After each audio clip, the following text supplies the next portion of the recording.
यो हाम्रो सम्पत्ति शुद्धिकरण सम्बन्धी हाम्रो एफएटिएफ को ग्रे लिस्टमा परेको छ नि अहिले हाम्रो मुलुक त्यो क्रममा पनि त्यसबाट निस्किन पनि रोका नियन्त्रण र जफतको विवरण चाहिँ अत्यावधिक रूपमा प्राप्त गर्नुपर्ने अवस्था छ।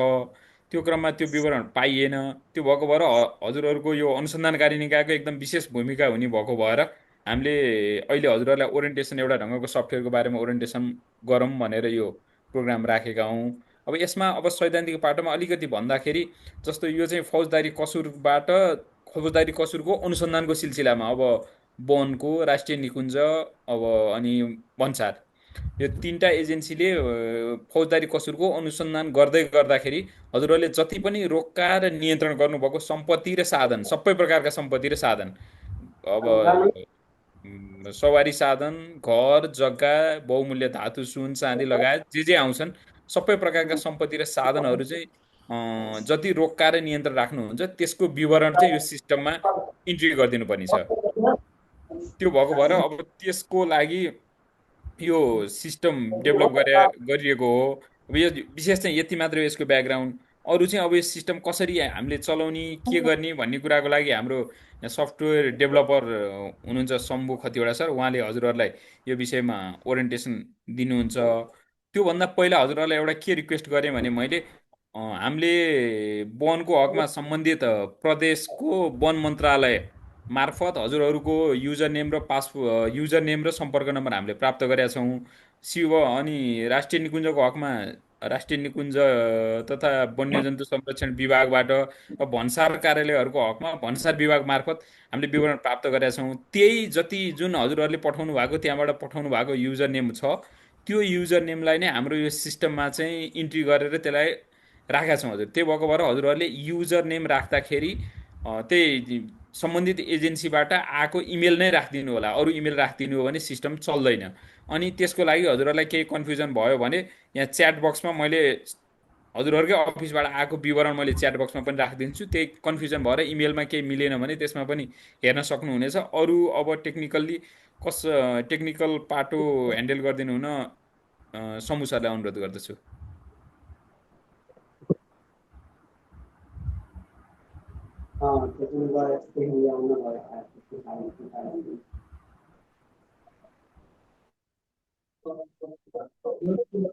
धन्यवाद सर।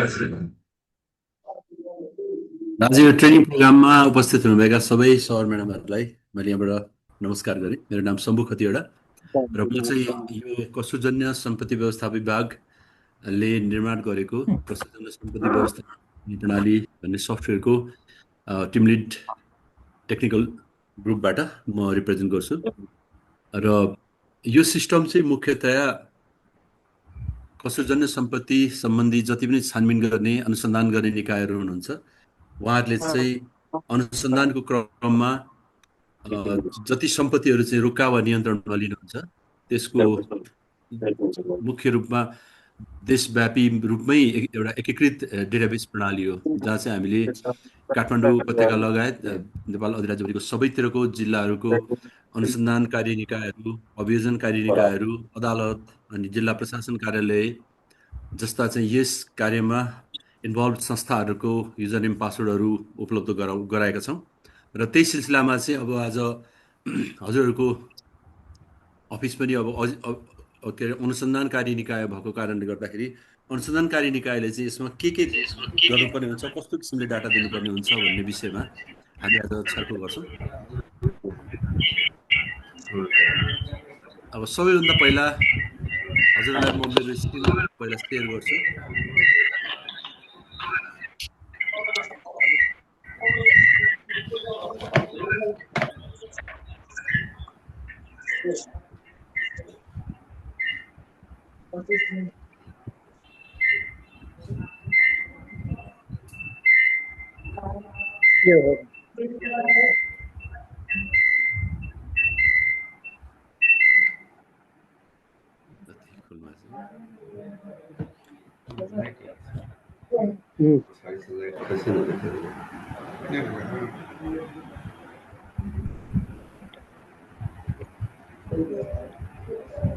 हजुर मेरो स्क्रिन आएको छ हजुर?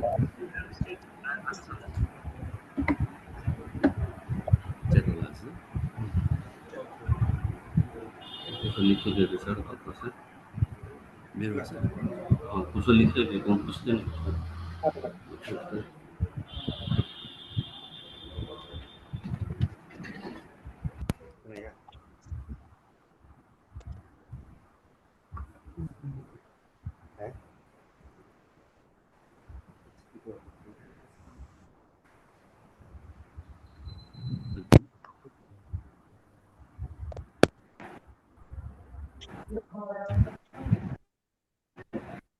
अब हजुरले यो सिस्टम चलाउनको लागि चाहिँ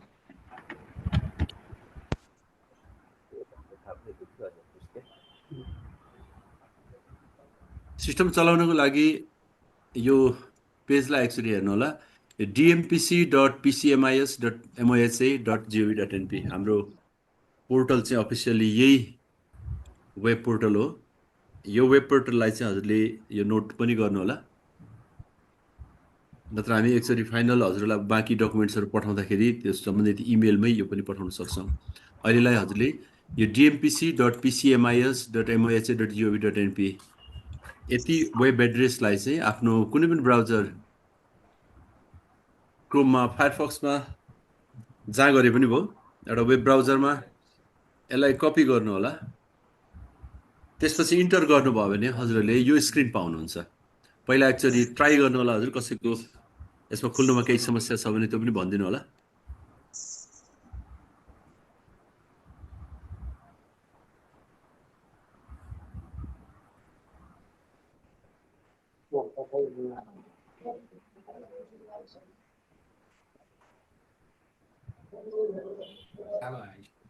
काला आएछ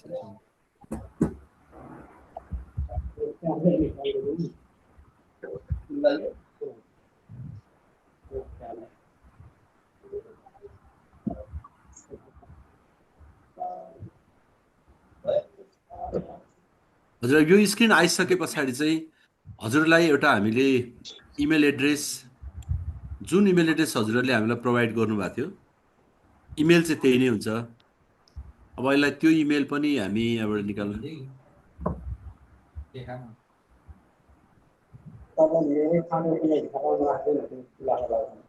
धेरैवटा पो हुनुहुन्छ है सर एउटै फाइलमा छैन इमेल अब उहाँहरूलाई थाहा छ होला गरिदिनु भएको छ हजुर त्यो ग्रुपमा जुन फाइलहरू आएको छ इमेल सबै त्यसैमा छ हजुरले आफ्नो इमेल चाहिँ त्यहाँबाट पहिल्याउनु होला र इमेल यहाँबाट जुन प्राप्त भएको त्यही नै इमेल हामी प्रयोग गर्छौँ र यो युजरनेम पासवर्ड टाइप गर्ने फर्म जुन खुलेको छ त्यसमा गएर आफ्नो इमेल एड्रेस लेख्नु होला पहिला अनि पासवर्ड चाहिँ हजुर सबैजनाको पासवर्ड @123 यो नोट गर्नु होला इमेल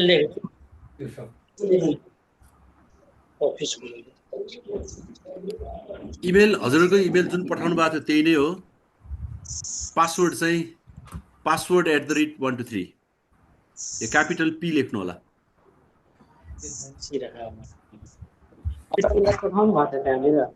हजुर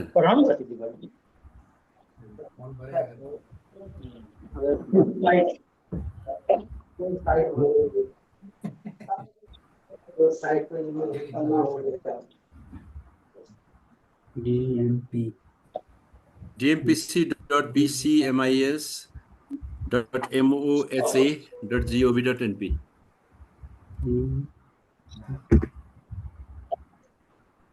PCMIS अनि युजर नेममा हजुरको आफ्नो इमेल हुन्छ जुन इमेलले अघि प्रोभाइड गर्नुभएको थियो हामीलाई लिस्टमा सरले त्यहाँ चार्टमा सेयर पनि गर्नुभएको छ त्यहाँबाट हजुरले लिन सक्नुहुन्छ आफ्नो कुन इमेल त्यहाँ प्रयोग भएको छ भन्ने कुरो र पासवर्ड चाहिँ पासवर्ड @123 यो इमेल यो पासवर्ड राख्नु होला त्यसलाई मैले आफ्नो पासवर्ड राखेँ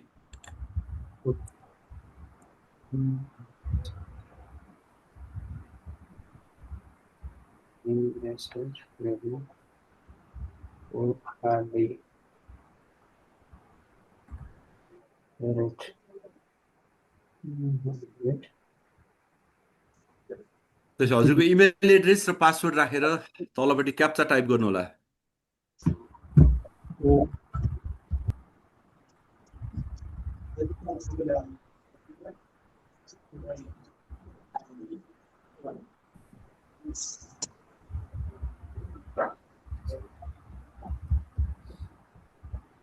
त्यसपछि पहिलोचोटि लगइन गर्दा चाहिँ हजुरलाई यसरी उसले नयाँ डिभाइस प्रमाणीकरण भन्छ र हजुरले जुन इमेल चाहिँ हामीलाई उपलब्ध गराउनु भएको थियो त्यो इमेल छुट्टै खोल्नु होला र त्यसमा चाहिँ एउटा 6 अङ्कको ओटिपी आउँछ। पासवर्ड के भने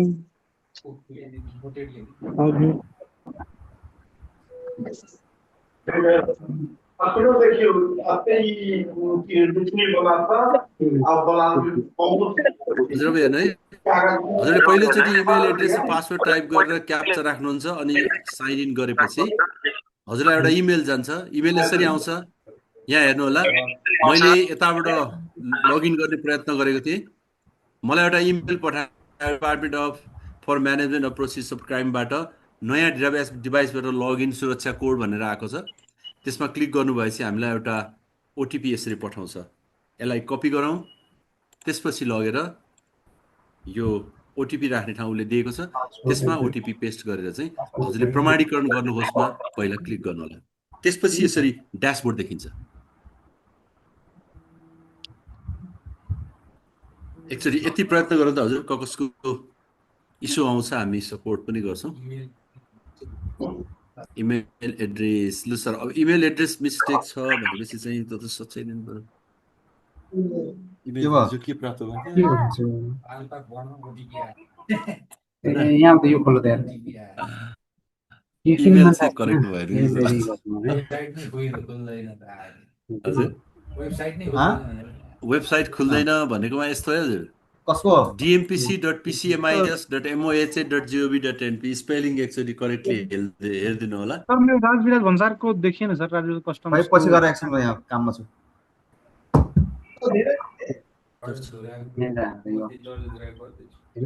सर डीएमपीसी हो। हेलो हेलो सर नमस्कार। पासवर्ड चाहिँ के भन्छ, पासवर्ड @123 हैन।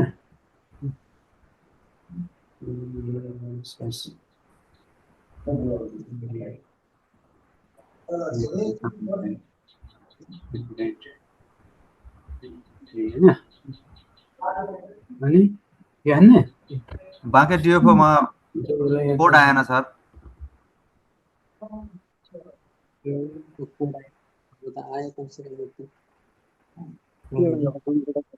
डिएफओ बाँके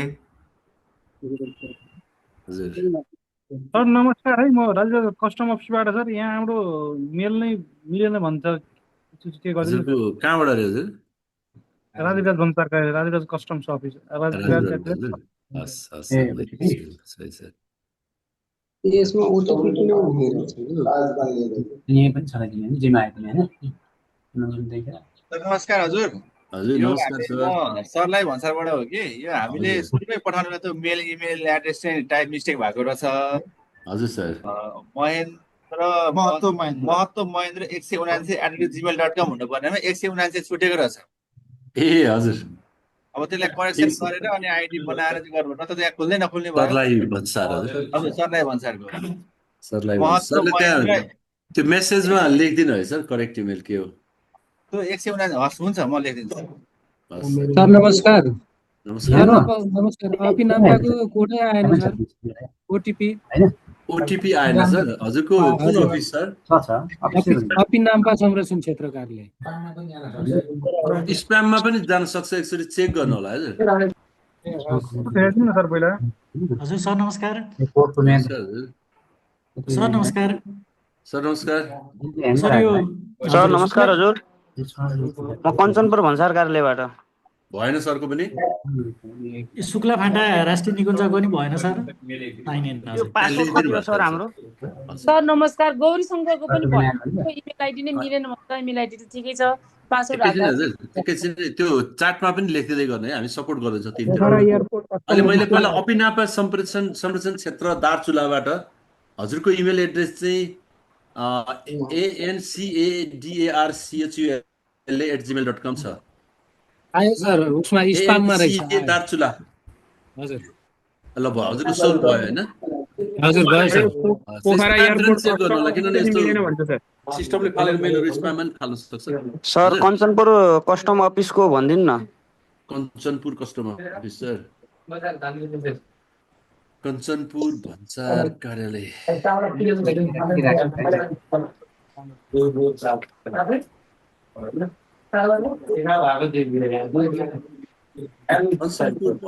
भन्सारको सर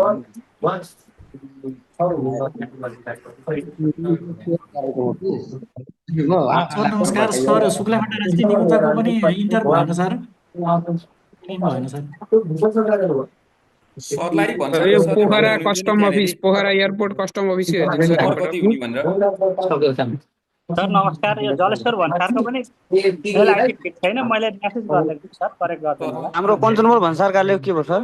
1 कञ्चनपुर भन्सारको सर हजुर भयो सर। ए तपाईँको त्यो पठाउँदाखेरि चाहिँ स्पेलिङ गल्ती भयो जस्तो सर, के थियो भन्नु त? हिमाल भुल हिमाल यो क्यापिटल एच पठाउनु भएको छ, कपी पेस्ट गर्दा त्यही भएछ। ए हजुर हिमाल भुल 85@gmail हो। हजुर 85@gmail.com। ल पाउनु राजराज कृष्ण पनि हेरिदिनु सर, यो के भइरहेको छ समस्या, लगइन भएन। पाउनु सर, एकैछिन अलि धैर्य धारण गरेर चाहिँ हामी सर यो मिलाउँछौँ शुक्लाफाटा राष्ट्रिय निकुञ्ज पनि भन सर, इमेल एड्रेस त ठिकै छ सर। सर एकैछिन। ल कञ्चनपुर भन्सारको चेक गर्नु हजुर भयो। के मेलमा चेक गर्ने सर? अब तपाईँले लगइन गर्नु त सरले आफ्नो इमेलबाट। अब हुन्छ इमेलबाट पासवर्ड चाहिँ कति? पासवर्ड @123 यहाँ म देखाइदिन्छु नि, हेर्नु त। @123 पासवर्डको पी क्यापिटल राख्नु होला। ए हजुर हजुर। पोखरा एयरपोर्ट कस्टम अफिसको हेरिदिनु सर एकपटक। कुखौली भन्सार अफिसको पनि हेर्नु पर्यो हजुर। यो Pokhara airport custom office sir. Gauri Shankar संरक्षण क्षेत्रको पनि भएन सर। पोखरा अन्तर्राष्ट्रिय भन्सार सर यहाँ हजुरको पनि सर, यहाँ हजुरको पनि कार्यालय सर लागेको पनि भएन sir. Sir Pokhara airport sir हो सर। दीपक.पौडेल हजुर। दीपक.पौडेल 201200 होइन सर, दीपक.पौडेल 2307 हो सर। डिभिजन वन कार्यालय 12 को पनि भएन सर यो। सर नमस्कार, डिभिजन वन कार्यालय डलद्राको इमेल पनि परिवर्तन गरिदिनु पर्यो। हुन्छ हजुर, पुरानो इमेललाई पठाइदिनु भएको रहेछ, त्यो एसएसै छैन हामीसँग। इमेल ठिक छ सर, तर पनि भएन। पोखरा एयरपोर्टको भयो हजुर। ए त्यही हो सर, DIPAK.PAUDL 2307 गर्नु अब। ल म चेक गर्छु। डडेलधुराको भयो भने जलेश्वर कस्टमको पनि मेल डडेलधुराको त्यो इमेल करेक्सन भएर एकचोटि ट्राई गर्नु भन्दिनँ। डडेलधुराको पनि भयो हजुर। राजराज पनि भनिदिनु सर, के डडेलधुरा भइसक्यो। लगइन भएको छैन। कहाँ गयो सर? राजराज भन्सार अफिसको राजविराज डिभिजन वन कार्यालय 12 को पनि भनिदिनु सर। राजविराज एज कस्टम्स नमस्ते सर। डिएफओ असमको पनि भएको छैन सर, कुन राख्नु भएको छ? ठिकै छ, तर लगइन भइरहेछ नि सर। यो चाहिँ के भन्छ नि, presidential not match our record भन्छ। डिएफओ नवलपुरको पनि मिलेन सर इमेल एड्रेस। सर हजुर यो बागलुङको पनि भएन, डिएफओ बागलुङको पनि भएन, हेरिदिनु पर्यो हजुर। ल राजविराज भन्सारको चेक गर्नु हजुर भयो। गौरी शङ्कर कन्जर्भेसन एरियाको credential do not match our record भन्छ सर। गौरी शङ्कर डिएफओ सङ्खुवा सभाको पनि मिलेन sir. Gauri Shankar conservation sir हाम्रो ओटिपी नै आएन सर। नि मिलेन सर। सर मिलेन कि सर डिएफओ रोल्पाको ओटिपी आएन सर। कञ्चनपुर भन्सार कार्यालयको सर ओटिपी आएन। ल डिएफओ रोल्पाको हेरेर सर आएन हजुर। क्षेत्रको ट्राई गर्नु। नमस्ते सरहरू सबैजनालाई। मेलमा होला कि मोबाइलमा फाइदिन। डिएफओ 12 को एकचोटि हेर्दिनु सर, त्यो डिएफओ 12 को मेल मिलेन भन्छ। जिल्ला वन कार्यालय 12 हजुर हजुर। सर वन कार्यालय बागलुङको पनि हेरिदिनुहोस् त हजुर। बागलुङको पनि क्याप्चाको जवाब गलत छ भन्छ हजुर। क्याप्चा चाहिँ एक्चुअली क्याप्चाको हकमा चाहिँ एक्चुअली रिफ्रेस गर्नु अनि फेरि टाइप गर्नु त सर, पेज रिफ्रेस गर्नु क्याप्चामा चाहिँ। रोल्पाको हेरौँ त सर, वन कार्यालय रोल्पाको ओटिपी क्याप्चा चाहिँ सरको त्यही मिस्टेक भएको। सर वन कार्यालय रोल्पाको ओटिपी हेर्नुहोस् सर। ओटिपी आयो कि आएन सरलाई? ओटिपी आएको सर रोल्पाको। त्यो स्प्यामतिर हेर्नु त। स्पाममा पनि छैन सर। स्पाममा बसिया हुन्छ कि स्पाम पासवर्ड त पासवर्ड पासवर्डको पनि @ ओटिपी आयो सर। हो सर, क्यापिटल पी है सर। क्याप्चाको जवाब गलत छ भन्छ के सर, के गर्ने? स्पाममा बसिया हुन्छ भनेको चाहिँ ओटिपी स्पाममा। सर सुन्नु है, 3-4 पटक हान्दा नि त्यही भन्छ के सर, के गर्ने नि? होइन क्याप्चा गलत भन्यो भने चाहिँ के गर्नु भने नि सर, एकचोटि पेजलाई रिफ्रेस गर्नु। क्याप्चा गलत भन्यो भने चाहिँ एकचोटि पेजलाई रिफ्रेस गर्नु, रिलोड गर्नु, अनि मात्रै हुन्छ। डिभिजन वन कार्यालय 12 को सर मानेन नि इमेल एड्रेस पनि भन्दैन न। होइन सुन्नु, म तपाईँलाई देखाउँछु है, यहाँ हेर्नु त, मेरोमा हेर्नु त स्क्रिनमा एकचोटि, यहाँ हेर्नु ल। अब डिस्क्रिडेन्शियल डु नट म्याच भन्यो भने चाहिँ आवर रेकर्ड। यहाँ हेर्नु है, स्क्रिनमा हेर्नु सर, सबैजनाले क्याप्चा मिलेन भन्यो भने चाहिँ यो माथि रिफ्रेस गर्नु छ, एकचोटि रिफ्रेस गर्नु, पेज रिलोड हुन्छ, अनि फेरि युजरले पासवर्ड र क्याप्चा टाइप हेलो सर, नमस्ते सर। कृष्णनगर भण्डार रोल्पाको ओटिपी आएन सर। हुन्छ कि हेलो सर, रोल्पाको ओटिपी पठाइदिनु पर्यो। ओटिपी त सिस्टमले दिन्छ सर, सरले फेरि एकचोटि गर्नु। आएन, मेलमा आएन सर, मेलमा आएन। सर कृष्णनगर भण्डार कार्यालयमा हेर्दै सर। गौरीशङ्करको फेरि this credential do not match our records भन्छ सर। फेरि पनि पासवर्डको स्पेलिङ के लेख्नु भएको छ, क्यापिटल पी कि स्मल? डिएफओ शङ्कर सरको पनि गौरी होइन, जी स्मल जी नै, सबै स्मलै हो सर। होइन म्याम, यो पासवर्डको पी चाहिँ क्यापिटल लगइन भएन सर। ए सर पासवर्डको पी क्यापिटल एकदम नजुकिनु होला, यसलाई याद गर्नु होला। पासवर्डको पी क्यापिटल हाल्दा नि डिओको क्रेडेन्शियल मिलेन भन्छ सर। गलत देखायो भन्दैन न सर। त्यही भन्न के गर्यो सर? डिभिजन वन कार्यालय 12 सर कृष्णनगर भण्डार पनि भइसक्यो त। सर कृष्णनगर भण्डार सर। पेज एक्चुअली रिलोड गर्नु अनि फेरि लगइन गर्नु। यो हाम्रो नेपालगञ्ज भन्सारको पनि हेरिदिनु पर्यो सर, त्यो मेल चाहिँ क्यापिटल भएको छ कि जस्तो लाग्यो अगाडिको। एकचोटि चेक गर्नु sir. Nepal first letter capital भएको छ, नेपालगञ्ज कस्टम।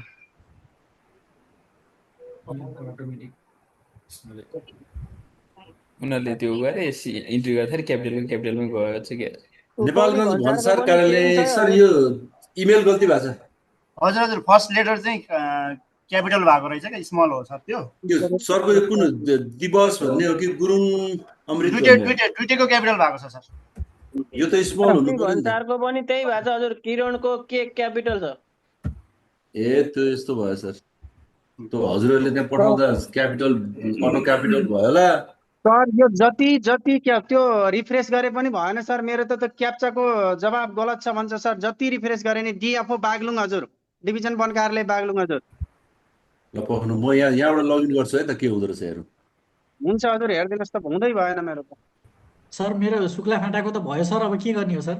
ल सर, त्यस भयो भने चाहिँ हजुरहरूले वेट गरौँ एकछिन, वेट गरौँ सर एकछिन। यहाँ अब मेरो डिएफओ सभाको पनि मिलेन। सर कृष्णनगर भण्डार पनि हेर्दै सर। एउटा हेलो सर। सर हजुर, कृष्णनगर भण्डार कार्यालय सर। कहाँ सर? कृष्णनगर भण्डार कार्यालयको सर। कृष्णनगर भण्डारको मेरो कृष्णनगर पदमराज पन्तको मेल कृष्णनगर@gmail.com। मेरो व्यक्तिकोमा पदम पन्त व्यक्तिको नबनाऊ, व्यक्तिको नबनाऊ सर। व्यक्तिकोमा आएन नि त सर, यो त कृष्णनगर अफिसमै बनाऊ, व्यक्तिको तिर नलागौँ। ए अफिसको मेल आइडी भएपछि सर यो प्रदेश वन निर्देशनालय। सर हजुर नमस्कार। नमस्कार सर। यो हाम्रो भैरवा कस्टमको सर। हजुर, अनि म यही सरहरूलाई लाइभ देखाउँछु है त। अफिसको मेल भयो, पर्सनल मेल राख्न पर्यो भनेर। सबैको इमेल देखाइदिया भए चाहिँ सजिलो हुन्थ्यो होला सर। अफिसियल मेल राखौँ सर, पर्सनल मेल भन्दा पनि अफिसियल मेल राखौँ। एकचोटि त्यो म्यासेजमा हेर्नु त कसको कसको अरे, ल यही हेरौँ है हजुर। भैरवा कस्टम्सको त्यो म्यासेजमा राखिसकेको छ हाम्रो दुईजना सरको चाहिँ। भैरवा भन्सारको चाहिँ हजुरको काला सर। हेर्नु त सर, म त्यहाँ म्यासेजमा राखिदिइसकेको छ। भैरवा कस्टम अफिसको म्यासेज एकचोटि सर। डिभिजन वन कार्यालय डडेलधुराको पनि क्रेडेन्शियल मिलेन। भैरवा कस्टमको एकचोटि चेक गर्नु त तपाईँको इमेल या मिलेको मिलेन। एउटा नारायण_पाण्डे 26 भन्ने र अनि सूर्य.रेग्मी भन्ने हेर्नु त एकचोटि छ। हस् सर सर पक्कै फेरि डिभिजन वन कार्यालय 12 को के राखेको छ इमेल एड्रेस मलाई भन्दैन निता राज राखेको यहाँ मान्दैन डिएफओ नवलपुरको के राखेको छ सर दुइटै हाल्दाखेरि मिल्दैन डिएफओ नवलपुर हाल्दा नि मिल्दैन पार्टिसिपेटको इमेल हाल्दा नि मिल्दैन सर म देखाउँछु सर एकैछिन है त ल भैरवा भन्सारको भयो सर चेक गर्नु है दुइटै भइसक्यो सर दुइटै इमेल हाल्नु हो एउटा मात्र छ सर होइन एउटा नारायण पाण्डे 26 हान्नु अनि अर्को सूर्य.रेग्मीको त दुईटा सरहरूको एउटै भएको छ सूर्य.रेग्मी पनि हान्दिनु न एकचोटि सर है अहिले चाहिँ त्यो एउटाबाट ट्राई गरौँ होइन सर अहिले अरू पछि एकछिनमा हेरौँला फेरि ए हुन्छ सर ल भयो पछि हस् हुन्छ सर डिभिजन वन कार्यालय सर लागेको पनि भएन हजुर सर यो जलेश्वर भन्सारको पनि भइरहेको छैन मेल बिग्रिरहेको छ सर म्याडमहरू एउटा कुरा रिक्वेस्ट गरेँ है मैले हेलो हजुर डिएफओ 12 को मेल एड्रेसै म्याच भएन भन्छ सर सर एउटा कुरा मैले रिक्वेस्ट गरेँ है हजुरहरूलाई सर म्याडमहरूलाई अहिले जसको लगइन भएको छ हात उठाउँ लगइन भएकोबाट सुरु गर्दै गरौँ अरू टेक्निकल्ली यहाँ डिल गर्दै जान्छौँ अनि लगइन त्यहाँबाट पनि हेर्दै जाउँ अनि लास्टमा गरौँला है सर हुँदै भएन बागलुङ डिएफओ बागलुङको त हुँदै भएन के सर त्यो क्याप्चा चाहिँ इनकरेक्ट भने गर्छ सर सरले रिफ्रेस गरेर हान्नु भन्नुभयो पटक्कै भएन हजुर ल तपाईँको म एकचोटि चेकै गर्दैछु यो सर हाम्रो त ओटिपी नै आएन कस्टमको पोखराको 1 हटाइदिनु पर्यो के सर 1 बढी भयो इमेलमा आएन सर त्यही भएर हेलो सर म्याडमहरू पोखराको पोखराको त 1 पिएयु डिएल अनि 1 2 भएछ कि सर त 1 हटाइदिनुस् त अनि क्लियर हुन्छ ओटिपी त गयो तर मेलमा आएन कि सर त 1 हटाइदिनु पर्यो 12 भयो के ए पौडेल 2000 हो त 1 होइन कि सर त्यहाँ 1 आएर अनि ओटिपी त फाल्यो तर मेलमा आएन नि त डिएफओ 12 को पनि हेर्दिनु न सर 12 को मैले गर्दिसके त फेरि गर्नु न अनि 2007 खुल्दैन सर त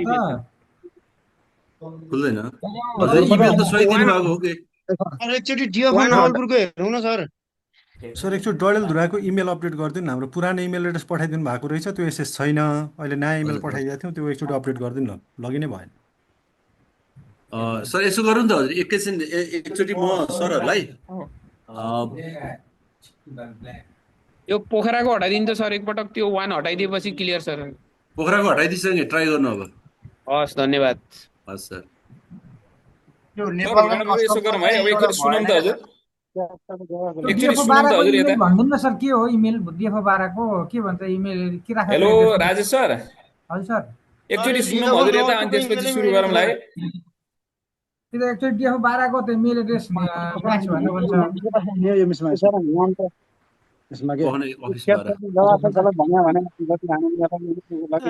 डिभिजन वन कार्यालय नै छैन त सर डिएफओ 12 होला डी बका 12 भनेछ नवलपुरको त हो डी बका 12 हो यो इमेल चेक गर्नु तपाईको यो करेक्ट हो कि हैन यो होइन भने त कुरो मिल्दैन नि फेरि सर एकचोटि डडेलधुरा डिभिजन वन कार्यालय डडेलधुराको पनि हेर्दिनुस् न 12 को यो इमेल राख्नु मिल्छ है सर अब डडेलधुराको इमेल के सुर्खेतको नि हेर्दिनु न पुरानो इमेल पठाइदिनु भएको रहेछ त्यो इमेल एसएस छैन सर सर एकचोटि प्रदेश वन सुर्खेतको पनि हेर्दिनु न सर महेशपुर कस्टमको पनि भएन सर सबैको रहेछ कि हाम्रो त सर त्यहाँ त डिभिजन वन कार्यालय नवलपुरै छैन हौ हैन यहाँ त यस्तो हुन्छ नवलपुर त हुन्छ नि त्यो इमेल के दिनु भएको थियो महेशपुर कस्टम हेर्नु त सर महेशपुरको पनि भएन सर यो मेल आइडी गल्ती हान्नु भएछ इमेलको एक दुईवटा अक्षर भन्नु त केएल भण्डारी हो केएल भण्डारी केएल हो त केएल मा चाहिँ एकै ठाउँ हो केएल त्यो डट सिटा छ कि यहाँ मेल आको यो त केएल भन्ने त केएल भण्डारी छैन त सर त्यही त महेशपुर भन्सारको सर्च हान्दिनु न सर डडेलधुराको हेर्दिनु न एकचोटि डिभिजन वन कार्यालय डडेलधुरा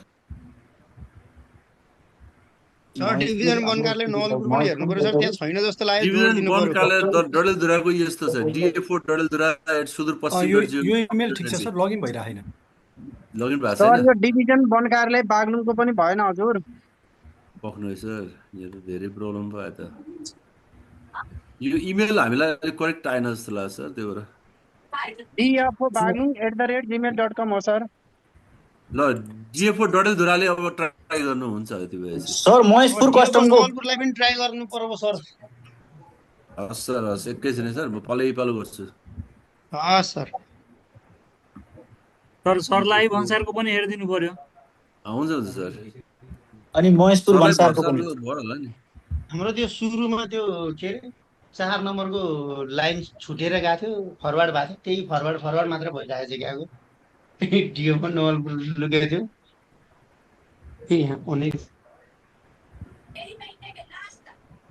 सर यो नेपालगञ्ज भन्सार कार्यालयको हेरिदिनु सर, डेबासमा डी क्यापिटल भएको छ के हो सर? सर एकैछिन, बागलुङको चाहिँ इमेलको के थियो सर? इमेल के थियो भन्नु त? dfo@gmail.com छ सर। dfo DAGL। सर नमस्कार। सर नमस्कार। सर नमस्कार। भैरव कस्टमको एउटा राखिदिनु पराएको थिएन, अघि आएको रहन्छ कि सर अझै के हो सर मेरो यो? भैरव कस्टम त म्यासेजमा लेखेको थियो कि सर।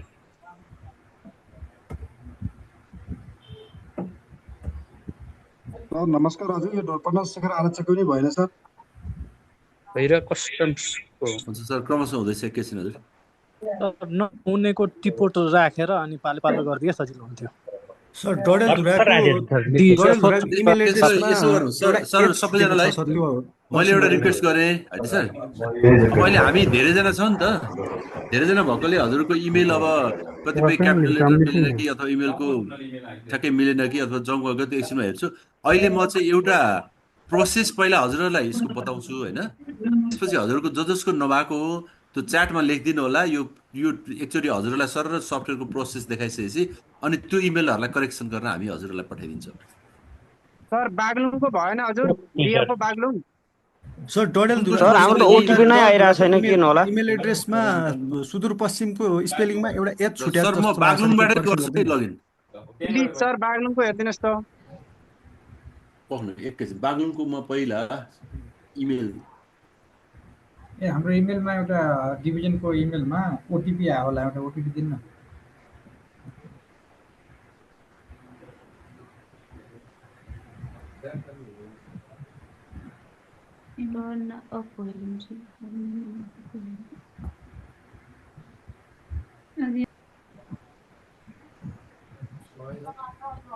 डिभिजन डडेलधुराको इमेल एड्रेसमा त्यो सुदूरपश्चिमको स्पेलिङमा एउटा एच छुट्या छ, PASHCHIM हुनुपर्ने। एकचोटि हेरिदिनु न सर। यहाँ भनिरहेछ त यहाँ फेरि ओटिपी। बागलुङको लिस्टमा आएको थिएन कि सर? त्यहाँ हेर्नु। जेफो बागलुङको युजरै बनेको छैन सर, हामीलाई त युजर लिस्टमा आएको थिएन जस्तो लाग्यो। युजर लिस्टमै आएको छैन सर। एकछिनमा सर गौर भन्सारको पनि हेर्दैन। म अहिले मसँग भएकोबाट एउटाबाट म देखाउँछु होइन हजुर। त्यसपछि हजुरले यहाँ कोले उपस्थित जनाउनु भएको छ त्यो च्याटमा चाहिँ लेखिदिनु होला, अनि त्यो इमेल रिसेट गरेर हामी चाहिँ हजुरलाई भन्छौँ। त्यसपछि के जस्तो इमेलको स्पेलिङ बिग्रेको हो भने त्यो यो चाहिँ बढी भएको, यो ठ्याक्कै यो इमेल हो मेरो भनिदिनु होला, त्यही इमेल राख्नु। त्यसो गरौँ न हजुर। हुन्छ सर। डिएफओ बागलुङको चाहिँ युजर लिस्टमा आएको छैन भन्नुभयो होइन हजुर? त्यो छुटेको जस्तो लाग्यो मलाई। के गर्नुपर्छ अब हामीले, के गर्नु पर्यो? अब केही गर्नु परेन। अब यो एकचोटि म सफ्टवेयर सर त्यसपछि हजुरको युजर क्रिएट गरिदिन्छु, अनि एकचोटि यो ट्रेनिङ सकिएपछि अनि हजुरले लगइन गर्नु होला, हामी यही नै हुन्छ हजुर। अहिले एकचोटि चाहिँ पहिला हामीले के इन्ट्री गर्ने भन्ने कुरो सर र म देखाउँछु, त्यसपछि बाँकी जसको युजर मिलेको छैन उहाँहरूको युजरमा मिलाइदिन्छौँ हामी अहिले नै। तर त्यो च्याटमा चाहिँ हजुरले यो मेरो मिलेन भनेर लेखिदिनु forestoffice@gmail.com। ल हस् हजुर, म अगाडि बढेँ त सर। एकचोटि सर र हेरौँ न प्रोसेस चाहिँ कसरी गर्ने। सर एकचोटि डडेलधुरा डिभिजनको त्यो इमेल एड्रेसमा सुदूरपश्चिममा एच एउटा छुट्या छ, त्यो अपडेट गरिदिनु न सर।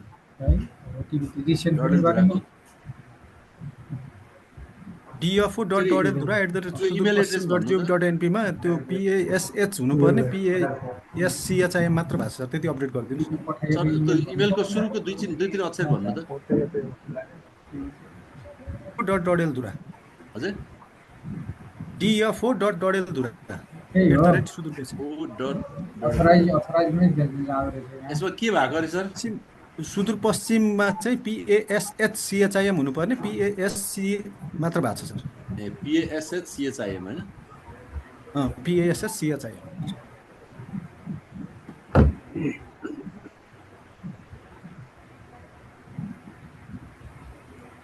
ल सरको भयो sir. Thank you sir. Sir Gaur भन्सारको त्यो हेर्नु दिनेश घिमिरेको डी स्मल बनाइदिनु।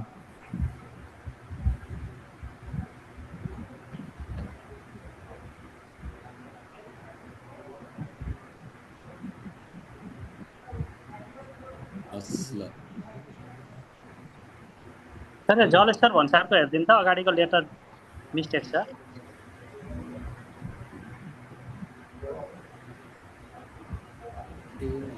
जलेश्वर भन्सारको के हो युजर? अगाडिको दुईटा एनआई लेखिदिन्छ सर, अरु सबै हैन स्पेलिङ भन्नु त दुई तीन अक्षर। एनआई फर्स्ट सेकेन्ड एनआई हो, अरु सबै एनआई अनि आरएएसएस B2 आरए यस यस एनआई आरए त छैन त हजुर यो। एनआई आरएएसएस सर गौरको B2 मेची कस्टमको हेरिदिनु एकपटक। गौर पक्ने सर धेरैवटा भयो एकैचोटि। मैले मेसेज पनि गर्दैछु सर। सर म्याडमहरु यसो गरौँ न हजुर, यो पहिला हामी यो जति भएको छ भएकोबाट गर्दै जाम, अनि यहाँ टेक्निकल इस्यु पनि सल्भ हुँदै जान्छ, अनि त्यसपछि गर्दै जाउँ न हजुर। त्यसो गर्दै जाँदा मिल्दै जान्छ। हजुरहरुको के समस्या टेक्स्टमा लेख्दै जाउँ, हामी टेक्निकली सल्भ गर्दै जान्छौँ है हजुर। हुन्छ हुन्छ सर, हुन्छ। त्यही गरी अगाडि बढौँ ल। हजुरहरुको प्रब्लम टेक्स्ट बक्समा लेखौँ, यहाँबाट हाम्रो समूह सरले अरु सुरु गर्दै गर्नुहुन्छ, हेर्दै गरौँ, अनि टेक्निकल इस्यु पनि सल्भ हुँदै जान्छ हजुर। सर मैले लेखेको छु हजुर बागलुङ। ल हस् सबै नोटेड हजुर, सबै छ एकदम सेफ छ। ठीक छ सर, दुईटै अगाडि बढाउँ सर। ल ल ल हस्। त्यो हजुरले त्यहाँ लेखिदिनु भयो भने अलि यो हाम्रो एउटा सेसन सकेपछि अनि त्यति इमेलहरु हामी करेक्सन गर्दिन्छौँ। तर त्यो इमेल र पासवर्ड पाइसकेपछि चाहिँ हजुरले के गर्ने त्यो चाहिँ म एक्चुअली सर देखाउँछु है त हजुरलाई। त्यसो गरौँ। अहिले हजुरले त्यो इमेल पाए पनि एकछिन हेर्ने नै हो, पहिला हेरिसकौँ कसरी रहेछ भन्ने कुरो बुझौँ, अनि त्यस पछाडि हजुरको इमेल करेक्ट गरेर हामी पठाउँछौँ नि त है। अब म अगाडि बढेँ। यसरी हामीले सबभन्दा पहिला कुनै युजर नेम पासवर्डले लगइन गरिसकेपछि हामीलाई ओटिपी माग्छ। इमेलमा गएर ओटिपी यहाँ कपी पेस्ट गरेपछि त्यसपछि चाहिँ हामीलाई चाहिँ एक्सेस दिन्छ। अहिले चाहिँ मैले कुनै एउटा अनुसन्धान गर्ने निकायबाट लगइन गर्छु। यो एउटा टेस्ट युजर हो मेरो, हजुरलाई डेमो गर्नको लागि बनाएको।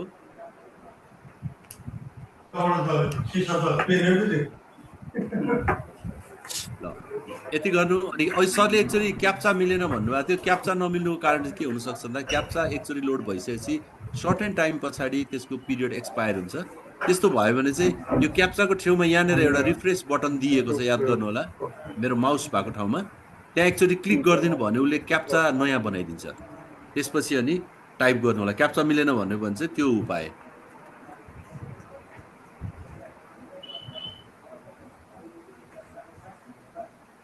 क्याप्चा चाहिँ सर्टेन टाइम पछि एक्सपायर हुन्छ कि हजुर। त्यस कारणले गर्दा क्याप्चा मिलेन भने यहाँ रिफ्रेस गर्नु, अर्को क्याप्चा दिन्छ। अनि लगइन गरिसकेपछि फर्स्ट टाइम लगइनमा चाहिँ उसले ओटिपी माग्ने भयो। हजुरले त्यति बेला इमेलमा गएर यसरी ओटिपी ल्याएर कपी पेस्ट गर्नु पर्यो। तर एकचोटि लगइन गरिसकेपछि त्यही डिभाइस त्यही ब्राउजरबाट चाहिँ फेरि ओटिपी माग्दैन। अब यसरी हजुरलाई के दिन्छ त भन्दा यो लगइन स्क्रिन के ड्यासबोर्ड दिन्छ।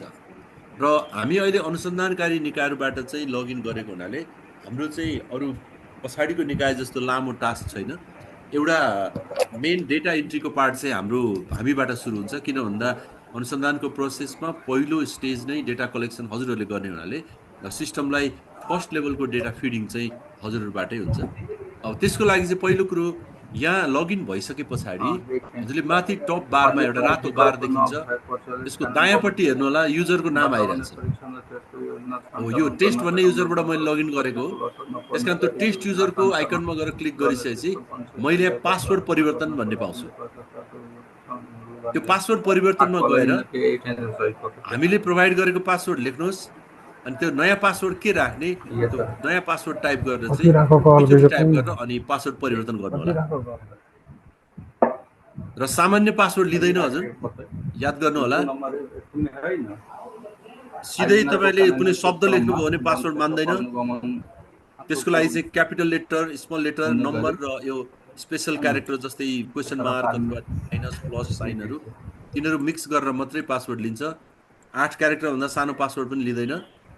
त्यसैले 8 क्यारेक्टर भन्दा ठुलो क्यापिटल स्मल लेटर नम्बर र स्पेसल क्यारेक्टर 4वटा मिसाएर पासवर्ड बनाउनु होला। जस्तै उदाहरणको लागि पासवर्ड हजुरले बनाउनु पर्दाखेरि चाहिँ भनौँ न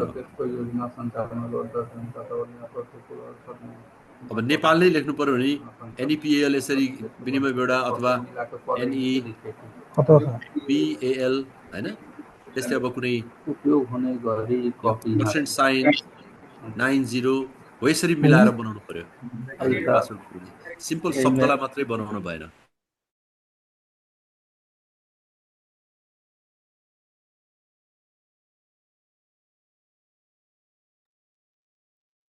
अब दोस्रो पार्ट के त भन्दा हजुरले पहिलोचोटि लगइन गरिसकेर ड्यासबोर्ड हजुरको आइसक्यो। ड्यासबोर्ड आइसकेपछि पहिलो पार्ट युजरको आइकनमा क्लिक गर्नुभयो, पासवर्ड परिवर्तन गरेर आफूले के पासवर्ड राख्ने त्यो चेन्ज गरिसकेपछि एकचोटि लगआउट गरेर अनि फेरि लगइन गरिदिनु होला। त्यसपछि हजुरको पासवर्ड परिवर्तन भयो। र अर्को कुरा चाहिँ यदि हजुरको सर्व भयो नयाँ युजर आउनुभयो भने चाहिँ यो प्रोफाइलमा जानु होला। युजर आइकनको प्रोफाइलमा गएर अनि यो हस्तान्तरणमा क्लिक गरेर चाहिँ नयाँ हस्तान्तरण क्लिक गर्नुहोस्। कसले कसलाई कुन डेटमा यो सिस्टमको युजरनेम पासवर्ड हस्तान्तरण गरेको हो त त्यो विवरण टाइप गरेर सुरक्षित गरिदिनु भयो भने चाहिँ सिस्टमले को युजरले कुन डेटदेखि कुन डेटसम्म यसमा डाटा इन्ट्री गरेको थियो भन्ने कुरो ट्रेस गर्छ। यो चाहिँ हजुरले विशेष गरी आफ्नो सर्व हुने टाइममा नयाँ युजरलाई हस्तान्तरण गर्दा चाहिँ यहाँ नाम दिनु होला। युजरनेम पासवर्ड चाहिँ तपाईँको जे थियो त्यही दिनु होला। यही कारणले गर्दा हामीले चाहिँ यहाँ इमेल प्रयोग गर्दा हजुरको व्यक्तिगत इमेल नभएर कार्यालयको अफिसियल इमेल प्रयोग गर्नुहोस् भनेको कारण चाहिँ त्यो हो। व्यक्तिगत इमेल चाहिँ यहाँ नराखेर कार्यालयकै प्रयोग गर्नुभयो भने अनि भोलि तपाईँले अर्को नयाँ डिभाइसबाट लगइन गर्नुभयो भने पनि ओटिपी त्यसैमा जान्छ। त्यसकारण हामीलाई यो पासवर्ड उपलब्ध गराउँदा चाहिँ अहिले व्यक्तिगत इमेल उपलब्ध गराउनु भएको छ भने हामीलाई अफिसियल इमेलै दिनु होला, त्यो नै अपडेट गरिदिन्छौँ हामी। यो दुईवटा कुरो, पहिलो पासवर्ड परिवर्तन, दोस्रो प्रोफाइलमा गएर अर्को युजरलाई हस्तान्तरण गर्ने प्रोसेस। नयाँ हस्तान्तरणमा जाने अनि आफ्नो नाम लेख्ने, नयाँ आउने व्यक्तिको नाम लेख्ने अनि हस्तान्तरण मिति लेख्ने अनि हस्तान्तरण यो डेटमा भएको भनेर केही कैफियत लेखेर सेभ गरिदिनु भयो भने त्यो हस्तान्तरणको हिस्ट्रीलाई उसले मेन्टेन गर्छ। यति दुईवटा कुरो सामान्य कुरा भयो। अब त्यसपछि सुरुमा लगइन हुँदा हजुरलाई ड्यासबोर्ड दियो। यो ड्यासबोर्डले के दिइरहेछ त भन्दा मैले अहिले यो टेस्ट भन्ने अफिसबाट लगइन गरेको छु। एउटा टेस्ट अफिस माथिपट्टि आइरहेछ नाम, यहाँ आउँछ हजुरको नाम पनि। र यो अफिसले चाहिँ अहिलेसम्म यो 2,08,11,000 बराबरको चाहिँ सम्पत्ति नियन्त्रण अथवा रोकामा लिएको छ भन्ने बुझ्यो, टोटल प्रपर्टीको भ्यालु। त्यसपछि त्यसमध्ये नगद 8वटा कारोबार 2 लाख समथिङ, सवारी साधन 2टा, जग्गा 2टा, ब्याङ्क ब्यालेन्स यतिवटा, सेयर यतिवटा, बहुमूल्य धातु यति, अन्य सम्पत्ति यति र कम्पनी यति भनेर यो विभिन्न प्रकारको प्रपर्टिजहरूलाई चाहिँ यति रकम चाहिँ हाम्रो कार्यालयले रोका या नियन्त्रणमा राखेर प्रोसेस अगाडि बढाएको हो भन्ने जानकारी हजुरलाई दियो। यसले हजुरको आफ्नो पर्फर्मेन्स पनि कस्तो रह्यो भन्ने पनि देखाउँछ। तल्लो पार्टमा कतिवटा फाइल चाहिँ हजुरको कार्यालयले प्रोसेस गर्यो, प्रतिवादी कतिजना थिए त्यसको जानकारी आउँछ। अनि धरोटी यदि तपाईँहरूले त्यहाँ कार्यक्रमकै के अरे अनुसन्धानकै क्रममा कुनै सामानहरू चाहिँ निलाम गर्न पुग्नुभयो, त्यसको अदालतबाट डिसिजन हुन बाँकी छ भने त्यो धरोटी रकम जुन यो कसुरजन्य विभागको धरोटी खातामा पठाउनुहुन्छ त्यो पठाउनु भएको रकम कति आयो भन्ने कुरा चाहिँ यहाँ विभागबाट इन्ट्री हुन्छ। त्यो विभागले जब हजुरकोबाट धरोटी रकम प्राप्त गर्छ त विभागको लेखा शाखाले चाहिँ त्यो धरोटी हजुरको नामबाट आएको भनेर इन्ट्री गरिसकेपछि त्यो कार्यालयबाट धरोटी खातामा कति जम्मा भयो भन्ने देखिन्छ। अनि आरोपितबाट हजुरले लिनुभएको धरोटी छ भने कति लिनुभएको छ त्यो रकम यहाँ देखिन्छ। त्यसपछि डिसिजन भइसकेपछि अदालतले जफत गर्ने भनेर भनिदियो भने त्यो रकम कोषमा पठाउँदा कति कोष रकम चाहिँ हजुरको कार्यालयले कोषमा चाहिँ डिपोजिट गर्यो त त्यो फिगर चाहिँ यो कोषमा जम्मा रकमबाट देखिन्छ। त्यसपछि हजुरको आफ्नो कार्यालयले अहिलेसम्म कति सम्पत्ति रोका राख्यो, कति जफत भयो, कति फिर्ता भयो, कति लिलाम भयो, सार्वजनिक प्रयोगमा कति छ, यो चाहिँ हजुरको कार्यालयले रोका गरेको सम्पत्तिहरू अथवा नियन्त्रणमा लिएको सम्पत्तिहरू अदालतसम्म पुग्दा त्यसको स्ट्याटस के भयो त भनेर हेर्नको लागि हजुरले यसैबाट हेर्न सक्नुहुन्छ। यो बारमा क्लिक गर्न साथ उसले चाहिँ सङ्ख्या पनि देखाइदिइहाल्छ। यो रूपले यति प्रपर्टी यति भ्यालु बराबरको चाहिँ हजुरको अफिस प्रगति गर्यो भन्ने देखिन्छ। त्यसपछि कसुर अनुसार चाहिँ हाम्रो कार्यालयले यो कृत्य कागजातमा अथवा ठगीमा कुन कुनमा चाहिँ अनुसन्धान गर्यो र कति चाहिँ कसुर अनुसार चाहिँ सम्पत्ति कति चाहिँ रोका अथवा नियन्त्रण गर्यो त भन्ने कुरा चाहिँ यसले दिन्छ। कृत्य कागजातको 5वटा केस रहेछ हाम्रो, ठगीको 14वटा रहेछ, त्यसरी बुझाउँछ। तल्लो पार्टमा निकाय अनुसार, यो त हाम्रो अफिसको मात्रै आउँछ, अहिले हजुरलाई यसले खासै काम दिँदैन, यो विभागलाई काम दिन्छ, धेरैवटा अफिसको पर्फर्मेन्स देखाउँछ यसले। यतापट्टि मासिक तथ्याङ्कमा चाहिँ जति डाटा इन्ट्री हुँदै जान्छ, कुन कुन महिनामा कति केस थिए, कुन महिनामा घट्यो कुन महिनामा बढ्यो, यो ट्रेन्ड हेर्नलाई काम दिन्छ भने यो तल्लो ग्राफले चाहिँ हाम्रो रोका कति भयो र पछि गएर जफत चाहिँ कति भयो त त्यसको कम्पेरिजन देखाउँछ। यो दुईटा लाइन, एउटा यो माथिको ग्रिन लाइनले रोका दिन्छ अनि जफत भएको चाहिँ यो तल्लो लाइनले दिन्छ। त्यसले गर्दा त्यो कम्पेरिजन चाहिँ हजुरले देख्न सक्नुहुन्छ। तलपट्टि हाम्रो रिसेन्ट फाइलहरू आउँछ, यो सबै हेर्नुहोस्मा क्लिक गऱ्यो भने चाहिँ हामीले प्रोसेस गरेको सबै फाइलहरू चाहिँ उसले लाग्छ। यसरी यो ड्यासबोर्डले चाहिँ हामीलाई हाम्रो लेटेस्ट पर्फर्मेन्स कस्तो रह्यो त, कति प्रपर्टीहरू चाहिँ हामीले नियन्त्रण अथवा रोकामा लियौँ भन्ने बारेमा ओभरअल पिक्चर दिन्छ भने अब हजुरहरूले गर्ने काम चाहिँ के हुन्छ त भन्दा रेगुलर डे टु डे गर्ने काममा चाहिँ जब एउटा नयाँ अनुसन्धान थाल्नुहुन्छ त्यसपछि हजुरको पहिलो काम भनेको यो अनुसन्धान फाइल प्रविष्टिमा जानुपर्छ। म गएँ, अनुसन्धान फाइल प्रविष्टिमा गइसके पछाडि माथिपट्टि एउटा फर्म छ, तलपट्टि एउटा टेबल छ। हामीले यो फर्ममा जस्तो आज मैले एउटा नयाँ फाइल अनुसन्धान गर्न थालेँ, त्यसको दर्ता हाम्रो कार्यालयमा दर्ता भयो भने आजको मितिमा कुनै मितिमा दर्ता भयो, यो कुन प्रकारको कसुर हो त त्यो कसुर छान्नुहोस्। कसुरको उपप्रकार पनि यदि छ डाटाबेसमा भने उसले यहाँ दिन्छ, छैन भने ब्लक आउँछ, यो छान्नु परेन। छ भने यसरी उपप्रकार पनि छान्न मिल्छ। अहिले हामीले मानौँ तस्करी भन्यौँ, त्यसपछि हाम्रो कार्यालयमा त्यो फाइलको दर्ता नम्बर कति हो त, त्यसपछि यो मुद्दाको नाम के हो त, जस्तो मैले अहिले सुन तस्करी भनेर लेखेँ अनि कैफियतमा छोटो कैफियतमा चाहिँ अब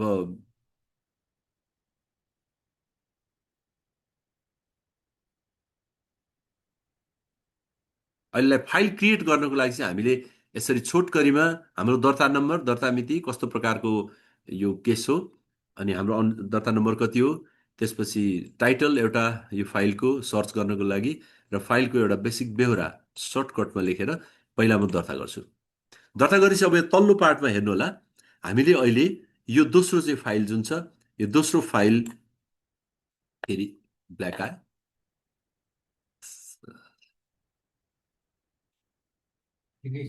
ठिक छ।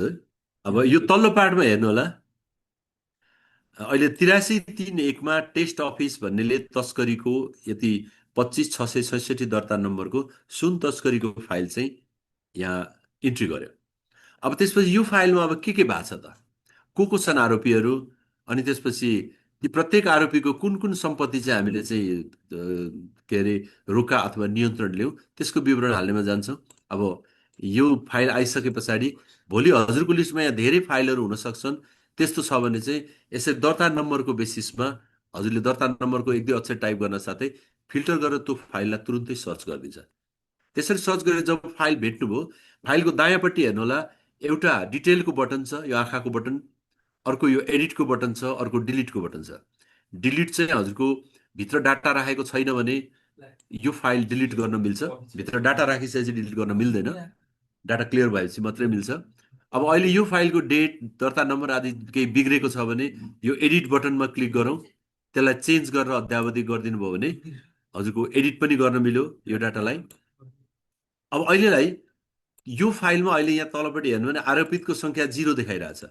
त्यसैले हामी अब के गर्छौँ भन्दा फाइल यसरी दर्ता नम्बर सेभ गरिसके पछाडि अब यो फाइलका आरोपित व्यक्तिहरूको डिटेल हाल्नमा जान्छौँ।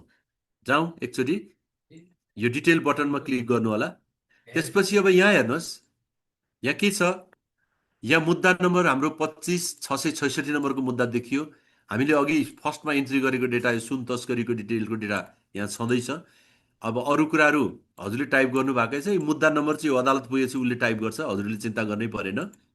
अब यहाँ तल्लो पार्टमा हेर्नुहोस्, आरोपितहरू, यसको फाइलमाथिको निर्णय, प्रगति र इतिहास, 4वटा बटनहरू तपाईँहरू देख्नुहुन्छ। आरोपितहरूमा जानुभयो भने चाहिँ यो फाइलसँग संलग्न व्यक्तिहरू को हुन् त, तिनको विवरण हाल्नु पर्यो। अनि पछि निर्णय इन्ट्री गर्नुपर्ने हजुर आफैले गर्नुपर्ने छ भने यहाँबाट गर्ने, नभए यो नर्मली कोर्टबाट हुन्छ निर्णय इन्ट्री। तर हजुरहरूले पछि गएर सर्च गर्दाखेरि चाहिँ यो निर्णयमा गर्नेहरू कोर्टले के निर्णय गरेछ भन्ने कुरो चाहिँ यहाँ पढ्न सक्नुहुन्छ। यो अहिले अनुसन्धान गर्ने निकायलाई चाहिँ निर्णय हाल्ने राइट अहिले दिएको छैन। त्यसपछि प्रगतिमा जानुभयो भने चाहिँ के हुन्छ भन्दा मैले यो फाइल हाम्रो कार्यालयबाट दर्ता गरेँ, मेरो अनुसन्धान सकेर सरकारी वकिलमा अभियोजनको लागि पठाउँला, सरकारी वकिलले चाहिँ जिल्ला अदालतमा मुद्दा हल्ला, जिल्ला अदालतबाट उच्चमा जाला हो। यो जुन फाइल जुन तरिकाले चाहिँ स्टेप वाइज माथि निर्णयको लागि प्रोसिड हुन्छ त्यसको हिस्ट्री चाहिँ यो प्रगति मोडुलले देखाउँछ। इलेक्सन पछि हेर्छौँ हामी। त्यसपछि अर्को हिस्ट्रीमा चाहिँ जस्तो हजुरले 50,000 रुपियाँ बराबरको चाहिँ तस्करी गर्यो भनेर भ्यालु 50,000 लेख्नु भएको छ, तर अभियोजन गर्दा चाहिँ 60,000 निस्क्यो भने सरकारी वकिल कार्यालयले 50,000लाई 60,000 बनाउन सक्छ। त्यसरी बनाएको छ भने यो हिस्ट्रीमा जाँदा फलानु कार्यालयले 50,000 राखेको थियो, यसले 60,000 राखेको छ भनेर त्यो इतिहास पुरानो के थियो, नयाँ कसले चेन्ज गर्यो, कहिले चेन्ज गर्यो, के चेन्ज गर्यो, त्यसको सबै हिस्ट्री हामीले यहाँबाट हेर्न सक्छौँ। अब यसको फाइदा चाहिँ हजुरलाई के हुन्छ त अनुसन्धानकारी निकायलाई भन्दा भोलि गएर हजुरले यो फाइल फरवर्ड गरेर अर्को ठाउँ पठाइसकेपछि पनि आफूले गरेको अनुसन्धान के परिवर्तन भएछ त अदालतबाट अथवा अभियोजन गर्ने निकायबाट, त्यसको सबै स्ट्याटस हजुरले यसैबाट हेर्न सक्नुहुन्छ। यसको लागि बनाइएको। अब सबभन्दा पहिला म यो आरोपितको लिस्टबाट गएँ। सबभन्दा पहिला अब यो आरोपित थप्नु पर्यो। त्यसैले यतापट्टि राइट ह्यान्ड साइडमा हेर्नुभयो भने आरोपित थप्नुहोस् भन्ने बटन देख्नुहुन्छ, त्यहाँ जानुहोस्। अब आरोपितको नाम हाल्नु पर्यो पहिला। जस्तो व्यक्ति हो कि संस्था हो त? व्यक्ति हो भने व्यक्ति छान्नु, संस्था नै आरोपित छ भने संस्था छान्नु। संस्था छान्नु भने संस्थाको नाम, दर्ता नम्बर, ठेगाना, सम्पर्क नम्बर, धरोटी रकम, अनि उसको देश, अनि प्यान नम्बर, एक सिम कोड, दर्ता भएको निकाय, एक्साइज ड्युटी कोड, यसमा कुन कुन फिल्ड एप्लिकेबल छ त्यो फिल्ड राख्नु होला। व्यक्ति छ भने व्यक्तिको नाम, जस्तो अहिले मैले कुनै एउटा टेस्ट नेम रमेश 1 भनेर राखेँ, बुवाको नाम टेस्ट फादर भनेर राखेँ, हजुरबुवाको नाम टेस्ट ग्रान्डफादर राखेँ, अनि परिचय पत्र, नागरिकता नम्बर यति भनेर राखियो। अनि यदि जस्तो अब अलिक सेन्सिटिभ केसहरूमा नाम गोप्य राख्नुपर्ने छ भने चाहिँ त्यो परिवर्तन गरिएको नाम छ भने त्यो पनि राख्नु पाए हुन्छ। प्रहरीतिर चाहिँ काम लाग्ला, हजुरलाई काम लाग्छ भने गोप्य राख्नुपर्ने छ भने चाहिँ यो परिवर्तित नाम राख्नु, अनि यो तलपट्टि चाहिँ गोप्यमा क्लिक गर्नु। त्यसो भने चाहिँ पछि अदालतबाट रिजल्ट के अरे हजुरको निर्णय नहालुन्जेलसम्म त्यो नामहरूलाई उसले गोप्य राखिदिन्छ। मतलब कोडेड रूपमा देखाउँछ। प्रश्न रिपोर्ट हेर्नु मान्छेले देख्दैन, तर जसले अनुसन्धान गरिरहेछ उसले नाम देख्न सक्छ। यो छ। ठेगाना लेखिदिनु, एउटा सम्पर्क नम्बर एउटा हालिदिनु, धरोटी लिनु भएको छ भने धरोटी रकम लेख्नु, अनि देश छान्नु। यति गरेर यो आरोपित व्यक्ति हामीले एड गर्छौँ। अब यति एड भइसकेपछि यसले तल्लो पार्टमा गएर के गर्छ त भन्दा अहिले हामीले थपेको आरोपित व्यक्तिलाई हाम्रो यो लिस्टमा देखाउँछ। इन्टरनेट फेरि स्लो भइगयो छ।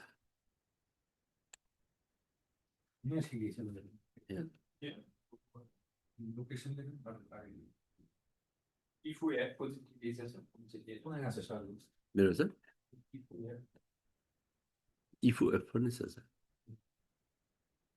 हजुर, अब सेभ भयो। सेभ भएपछि अहिले के हेर्नु हेर्नु, मैले अघि रमेश 1 भन्ने नाम दिएको थिएँ नि, हो रमेश 1 भन्ने आयो। अब एक्चुअली अनुसन्धान फाइल प्रविष्टिमा जाउँ है त। एउटा व्यक्ति सेभ भएको छ। अब यहाँ गइसकेपछि हजुरले अहिलेको यो टेस्ट अफिसले यो सुन तस्करीको फाइल थियो, यसको हामी डिटेलमा जान्छौँ भने उसले हामीलाई आरोपितहरूको लिस्ट यसरी दिन्छ। हजुर, अब हेर्नु होला, यो आरोपितको सङ्ख्यामा 1 देखायो नि, होइन? तरपट्टि हेर्नुहोस् त, अघि हामीले इन्ट्री गरेको आरोपित व्यक्तिको नाम यहाँ आयो। त्यसै गरी अर्को व्यक्ति पनि आरोपित छ, फेरि हामी आरोपित थप्छौँ यसमा, फेरि अर्को व्यक्तिलाई थप्छौँ, फेरि यो थप्नुहोस्मा क्लिक गर्छौँ। त्यसरी यो केससँग, यो मुद्दा नम्बर 25,666 सँग सम्बन्धित 10औं मान्छे छन् भने ती 10 जना मान्छेहरूलाई पहिला हामी यसरी इनलिस्ट गर्छौँ। त्यो भएपछि त्यो केसमा को व्यक्ति आरोपित थिए भन्ने विवरण एक ठाउँमा आयो। अब कुरो आयो ती प्रत्येक व्यक्तिको कसुरजन्य सम्पत्ति चाहिँ कति हो त, जसलाई हामीले रोक्का अथवा नियन्त्रण गर्छौँ। त्यसको डिटेल हाल्नुको लागि चाहिँ हामी यो हरेक व्यक्तिको पछाडिपट्टि हेर्नु होला। व्यक्तिको नाम साम चेन्ज गर्नु पर्यो भने यहाँ एडिट बटन छ, सम्पादन गर्ने बटन छ। त्यो व्यक्तिको सम्पत्तिको डिटेल हाल्नको लागि चाहिँ यो फेरि यो डिटेल बटन छ। त्यो व्यक्ति टेस्ट गर्दा गर्दै राखिएको गलत डाटा मेट्नु पर्यो भने डिलिट एभाइलेबल छ। तर यो डिलिट चाहिँ भित्र गएर उसको सम्पत्ति हालिसकेको छ भने हजुरलाई त्यो व्यक्ति डिलिट गर्न दिँदैन। भित्र गएर सम्पत्ति मेटेपछि मात्रै अनि मात्रै व्यक्तिलाई डिलिट गर्न सक्छ। त्यस कारण यो चाहिँ अलिकति विचार गरेर गर्नु होला। अब यो व्यक्तिको नाम हालिसकेपछि अब यो डिटेल बटनमा एक्चुअली छिरौँ हामी।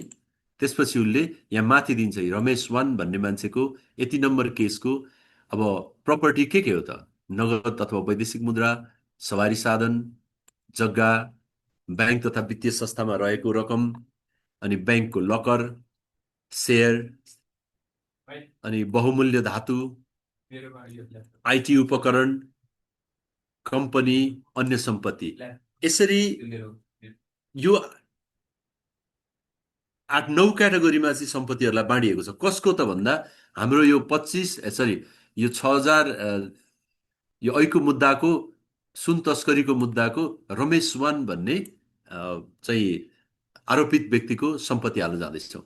अब मानौ सुन तस्करीको थियो भने त अब सुन नै हामीले लियौँ होला अथवा पैसा लियौँ होला। अब पहिला म त्यो मान्छेसँग नगद भेटिएको छ भने, नगद नियन्त्रण गर्नुभएको छ भने नगद या वैदेशिक मुद्रामा जानु, थप्नुहोस्मा क्लिक गर्नु, अनि त्यसपछि यो डेटमा फेरि कालो आयो। किन यस्तो हुन्छ यो त कुरै बुझ्न सकिएन। अहिले देख्यो। हस्, अब जस्तो त्यहाँ गइसकेपछि हजुरले मैले अब फेरि एकछिन कालो आएको थियो, नगद अथवा वैदेशिक मुद्रा भन्ने मोडलमा क्लिक गरेँ। यो व्यक्तिको नगद साथमा भएको नगद रकम जुन हामीले नियन्त्रणमा लिएको छौँ त्यो विवरण हाल्दैछौँ। थप्नुहोस्, यो डेटमा। अब आदेश गर्ने निकाय कुन हो त्यो छ भने राख्नु, होइन भने म्यान्डेटरी छैन। अहिले मैले कुनै एउटा लिएँ। अनि नियन्त्रण आदेश गर्ने निकाय को हो त, यो पनि म्यान्डेटरी छैन, नराखै हुन्छ। अनि आदेश यो नियन्त्रण दिन आदेश लिएको छ भने मात्रै यो फाइल अपलोड गर्ने, नभए अनिवार्य छैन।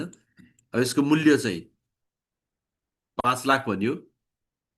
अनि यो अनुसन्धानको अहिले जफत फिर्ता पछि एडिट गरेर चेन्ज गर्नुपर्छ। अहिले यो पेन्डिङै बसिरहेको छ, हजुर जस्ट नियन्त्रण लिनु भएको मात्रै हो। अब यसरी यति रकम नियन्त्रणमा लिएर हजुरले नगद पठाउनु भयो कि धरोटी खातामा राख्नुभयो त? नगद पठाइएको हो भने नगद पठाएको रकम लेख्नु पर्यो। धरोटी खातामा राखिएको हो भने चाहिँ धरोटी खाता कुन ब्याङ्कको कुन शाखा कति नम्बर खातामा राखियो भनेर लेख्नुपर्छ। र यदि नगदै पठाइयो भने चाहिँ नगद कति त, अब ल यति 5 लाख भनेर भन्यो। अनि मुद्रा देश कुन चाहिँ मुद्राको हो त?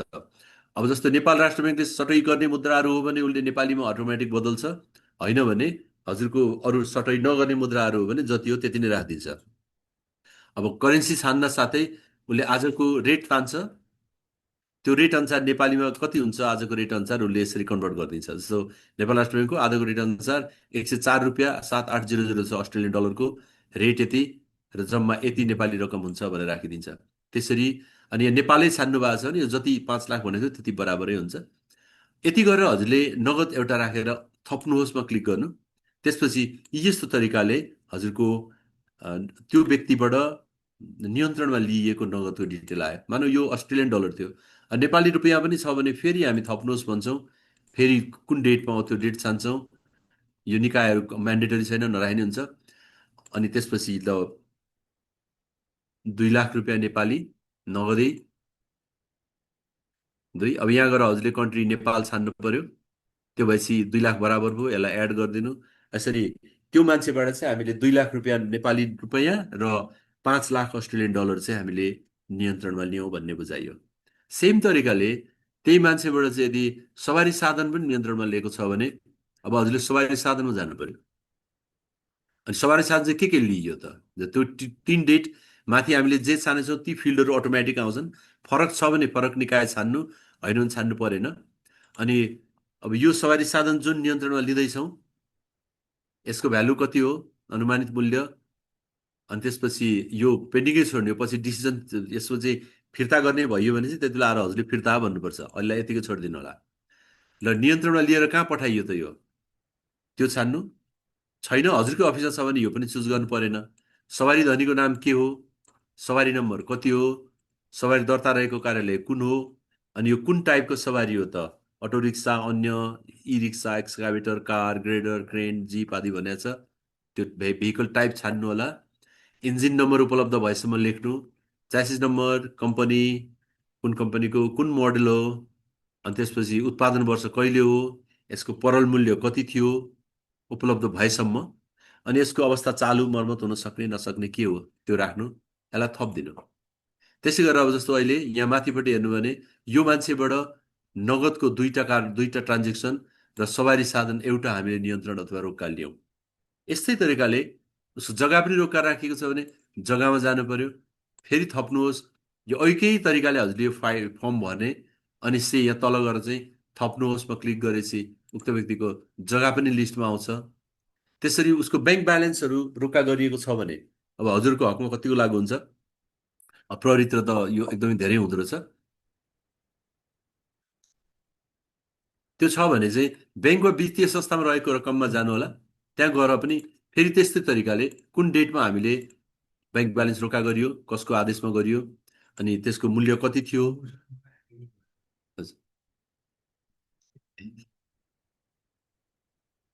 अनि खातावालाको नाम, त्यसपछि त्यो खातावालाको जिल्ला, कुन चाहिँ स्थानीय तह, अनि ब्याङ्कमा हो कि ब्याङ्कमा आउने ब्याङ्कको नामहरू आउँछ, यहाँबाट छान्नु पर्यो कुन ब्याङ्कमा खाता थियो। सहकारी अथवा विदेशी ब्याङ्क भन्ने हुन्छ नाम टाइपै गर्नु पर्यो होइन। नेपालकै कमर्सियल ब्याङ्कहरू हो भने त्यो छान्नु पर्यो। अनि कुन शाखा, खाता नम्बर कतिमा कति रकम एक्ज्याक्ट हो त त्यो लेखेर, अनि बढे बढाएको सहित भन्यो भने पछि चाहिँ त्यो जफत हुने टाइममा चाहिँ त्यसको इन्ट्रेस्ट सहित क्याच गर्नुपर्ने भने बढे बढाइ सहित भन्नु, नत्र भने केही नभन्नु। यहाँ तपाईँले केही भन्नु भएन भने पछि अदालतले जे निर्णय गर्छ अदालतकै मान्छेले यो बढे बढाइ सहितको लिने अथवा बाहेकको लिने भनेर तीबाट छान्छ। अहिले हजुर यसलाई नचुज नगरिने हुन्छ। त्यसपछि यसलाई थप्नुहोस्मा क्लिक गर्नु होला। त्यसपछि उक्त व्यक्तिको यो एक्सेल डेभलपमेन्ट ब्याङ्कमा भएको यति रकम बराबरको यो खाता पनि रोका भएको छ भन्ने आयो। सेम तरिकाले ब्याङ्कको लकर रोका गरिएको छ भने यहाँ गएर लकर पनि थपिदिने, सेम प्रोसेस एउटै हो। हजुरले खालि यो डेटा यति इन्ट्री गर्ने कुरा हो। यो चाहिँ हामीले त्यो म्यानुअलमा स्टेप वाइज रूपमा यहाँ यो लेख्ने भनेर लेखेका छौँ, त्यो हजुरले पाउनुहुन्छ। त्यस गरी सेयर, त्यो मान्छेको सेयर पनि रोका गरेको छ भने सेयरमा पनि आउनु, थप्नुहोस्मा जानु, कुन मितिमा, कसको आदेश लिएर, कसले रोका गरेको, अनुमानित मूल्य कति, अनि अनुसन्धानको निर्णय सुरुमा पेन्डिङै छोडिदिनु। सेयर जारी भएको मिति कहिले थियो, अनि सेयर रोका राखेको पत्र छ भने त्यो पत्र अपलोड गरिदिनु होला।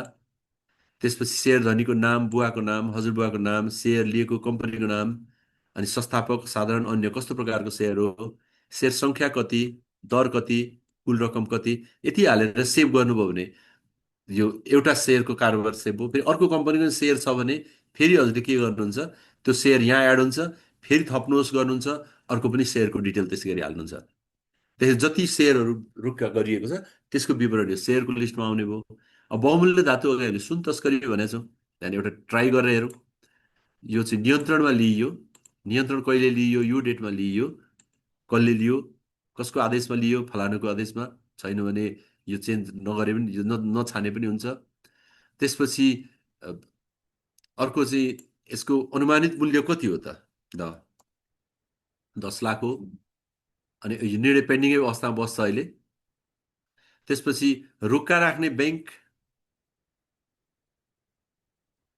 कुनै ब्याङ्कमा छ त्यो भने त्यो रोका राखिएको भने ब्याङ्क छान्नु, होइन डाइरेक्टली उसले तस्करी गर्दा गर्दै पक्रेको भने ब्याङ्क छान्नै परेन। अनि धातुको नाम, यहाँ गएर जस्तो हजुरले सुन छान्नुभयो,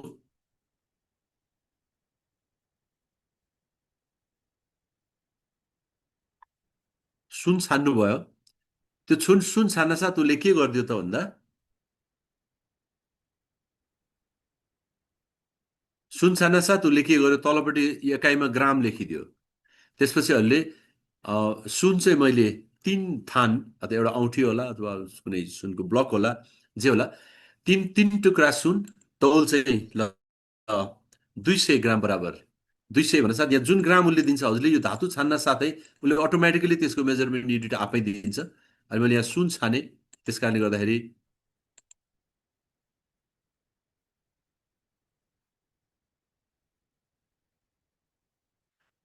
सुन छाने, त्यति बेला त्यो उनीहरूले ग्राम मूल्य आफै दियो। त्यसरी मैले 200 ग्राम सुन चाहिँ बरामद गरेँ।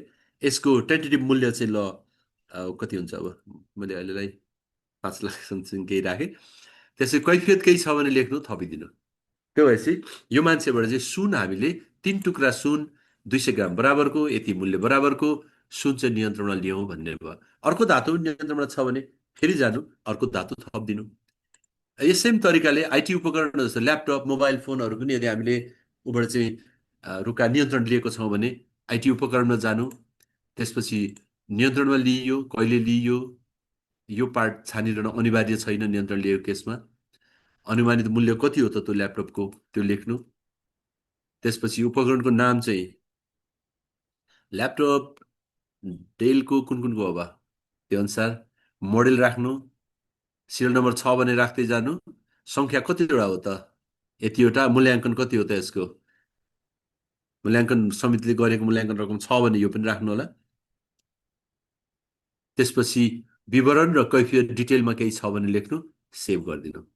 यसरी त्यो व्यक्तिबाट यो ल्यापटप पनि 2टा बरामद भयो, त्यो पनि हजुरले एड गरिदिनु भयो भनेपछि यसै गरी कम्पनी पनि रोका राखिएको छ भने त्यो व्यक्तिसँग रिलेटेड कुन चाहिँ कम्पनी रोका राखेको त, त्यो कम्पनीको डिटेल हालिदिने, सेभ गरिदिने। अनि त्यसपछि अन्य केही सम्पत्तिहरू छ यसमा नपरेको भने यो अन्य सम्पत्तिमा गएर, जस्तो अस्ति राष्ट्रिय निकुञ्जको सर म्याडमहरूले भन्नुभएको थियो, अब हामीले त तिनीहरूबाट चाहिँ जङ्गलको काठसाट पनि लिएको हुन्छ, अब त्यस्तो खालको प्रपर्टीहरू चाहिँ यहाँ परेको छैन। अब त्यस्ता सम्पत्तिहरूलाई चाहिँ अन्य सम्पत्तिमा गएर हजुरहरूले नियन्त्रणमा लिइयो, रोका नियन्त्रण कहिले लिइयो, अनि त्यसपछि अघिको फिल्ड त यी नै भइहाले र त्यसको अनुमानित मूल्य छ भने अनुमानित मूल्य एउटा राख्नु पर्यो होइन सर? जिरो नै हुन्छ कि ब्ल्याङ्क छोडिदिनु पर्यो? हजुर। अनि यो सम्पत्ति के हो त भन्दा ल अब काठ परिमाण कति, जस्तो 2 क्विन्टल होला, अनि डिटेल लेख्नु, यसलाई सेभ गरिदिनु। यसै गरी अन्य सम्पत्तिहरू पनि काठ चाहिँ यति यतिको लिइयो भनेर रेकर्ड राखिदिन्छ। अब त्यो भइसकेपछि अहिले यो व्यक्तिको हामीले नगदको 2टा कारोबार, सवारी साधन एउटा, ब्याङ्क खाता एउटा रोक्का गऱ्यौँ, बहुमूल्य धातुमा एउटा, अनि आइटी उपकरण यति, अनि अन्य सम्पत्ति यति भनेर चाहिँ यसरी हामीले, हजुर यहाँ सर, यसरी यो व्यक्तिको सम्पत्ति कति हामीले चाहिँ नियन्त्रण अथवा रोक्कामा ल्याउँछ त्यति डिटेल हामीले हालिदियौँ। अब यसपछि एकचोटि आरोपितको सूचीमा जाने भन्ने छ, त्यहाँ एकचोटि जानुभयो भने अघि हामीले यो मुद्दा नम्बर 25/666 एउटा आरोपित रमेश 1 भन्ने बनाएको थियौँ। यसरी यसैमा अर्को आरोपित पनि छ, त्यसको पनि सम्पत्ति कब्जामा लिइएको छ, नियन्त्रणमा लिइएको छ भने फेरि आरोपित थप्न सक्छौँ, अर्को व्यक्ति थप्ने। जस्तो यहाँ अहिले मैले टेस्ट नेम भने, बुवाको नाम अहिलेलाई केही टेस्ट नै राखिराखौँ, नागरिकता नम्बर यति, त्यसपछि ठेगाना, सम्पर्क नम्बर एउटै हो यो लिन्छ, त्यसपछि धरोटी छैन, देश नेपाल यति नै भन्यो, यो गोप्य पनि राखिएन, थप्नुहोस्। अब अर्को व्यक्ति आयो, अब एकचोटि आरोपितको सूचीमा हामी गयौँ भने यहाँ देख्छौँ, त्यहाँदेखि त आरोपित 2 जना छ, एउटा रमेश 1 भन्ने, अर्को टेस्ट नेम भन्ने। रमेश 1 को सम्पत्ति हामीले इन्ट्री गरिसक्यौँ यसरी। त्यसपछि ब्याक जान्छौँ, अब यो टेस्ट नेम भन्नेको पनि फेरि यो डिटेलमा जानुभयो भने यसको त सम्पत्ति इन्ट्री भएको छैन, अघिकै मोडेलबाट हजुरले यसको कुन चाहिँ सम्पत्ति रोका राख्नु भएको त त्यो सम्पत्तिमा थप्नुहोस्मा जानु होला, अनि अघिकै मोडेलबाट चाहिँ यो फर्म भरिदिनु होला। त्यसरी हजुरले पहिलो अनुसन्धान फाइल प्रविष्टिमा क्लिक गर्नुभयो, त्यसपछि फाइलको दर्ता नम्बरहरू हाल्नुभयो, हजुरको फाइलहरू यो तलको लिस्टमा आयो। त्यसपछि फाइलको डिटेल बटनमा जानुभयो, त्यहाँ गएर आरोपितहरू थप्नुभयो, अनि प्रत्येक आरोपितको पेजमा जाँदै त्यसको प्रपर्टी हाल्दै गरिदिनु भयो। यसरी 3 स्टेपमा चाहिँ यो डेटा कलेक्सन हुन्छ। यहाँसम्म केही छ हजुरहरूको भन्नुपर्ने? एकचोटि अलिकति फिडब्याक पनि लिउँ न हजुरहरूको।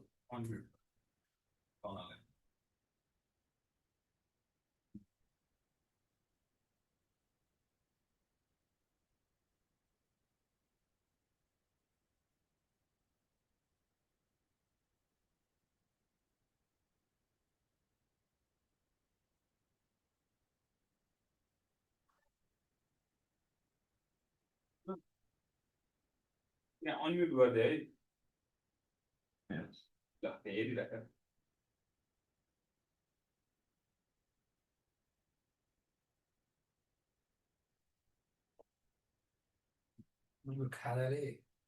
ए हस्, ठिक छ हजुर, भइहाल्छ है, पर्दैन सर, भइहाल्छ।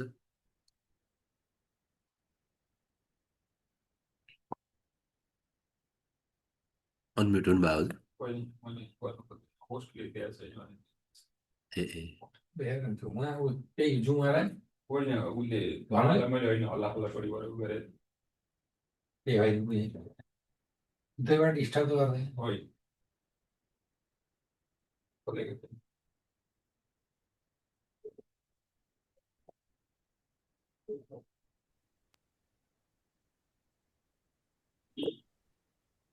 यहाँसम्म ठिकै छ सर। अनि यो चाहिँ पासवर्ड ह्यान्डओभर अर्कोलाई चाहिँ गर्ने कुरामा अलिकति कन्फ्युजन भएको थियो सुरुवातकै चरणमा। अरू त ठिक छ, पछाडिको त सबै म त्यसमा इन्ट्रीहरू आउँछु त सर, हेर्दै म गयो त्यसमा भने आउँछु। हजुर हुन्छ। अब हजुरले जस्ट लगइन गरिसके पछाडि कसरी फाइल प्रविष्टि गर्ने अनि कसरी आरोपित हाल्ने अनि कसरी तिनको सम्पत्ति हाल्ने भन्ने ओरिएन्टेसन त एक किसिमले क्लियरै बुझ्नुभयो होला जस्तो लाग्छ, नभए पनि हामी सपोर्ट गरिहाल्छौँ। सर यो कसुरको प्रकारमा हजुर सर, वन कार्यालयले मुद्दा दायर गर्दा अथवा अनुसन्धान गर्दाखेरि यहाँ चाहिँ त्यो अप्सनमा देखिएन सर। ए होइन सर, यस्तो छ, या त अहिले होइन, हामीले ट्रेनिङ दिनको लागि 2-4वटा हालेका छौँ होइन हजुर। अब यो ट्रेनिङ सकिसकेपछि हामी मेन लिस्टले सबै नेपाल सरकारको लिस्टमा भएको सबै हाल्छौँ। ए हजुर।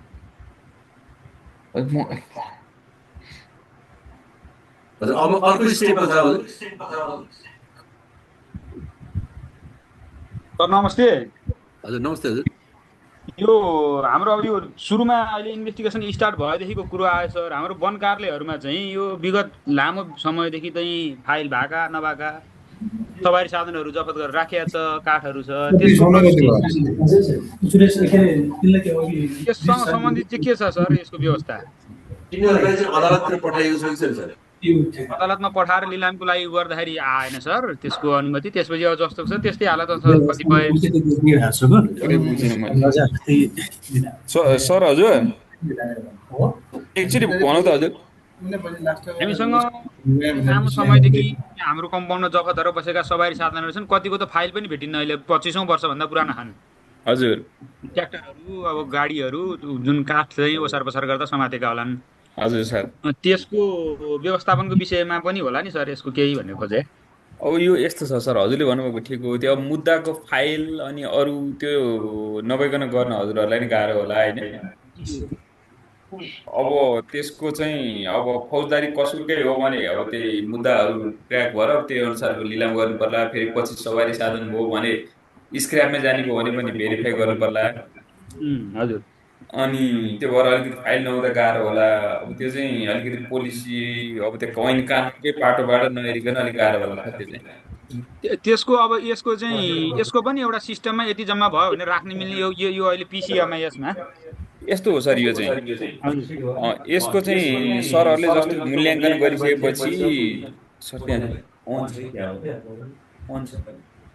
त्यहाँ जस्तो हजुरहरूले लिलाम गर्नको लागि मूल्याङ्कन गर्नुहुन्छ नि हो, त्यो मूल्याङ्कन कमिटीले मूल्याङ्कन गरिसकेपछिको प्राइस हाल्ने हो कि हजुर। अनुमानित मूल्य भने चाहिँ लिलाम गर्नुभन्दा पूर्व योभन्दा विगत अवधि हामीले राखेका चिजहरूको अहिले भएन अब होइन त।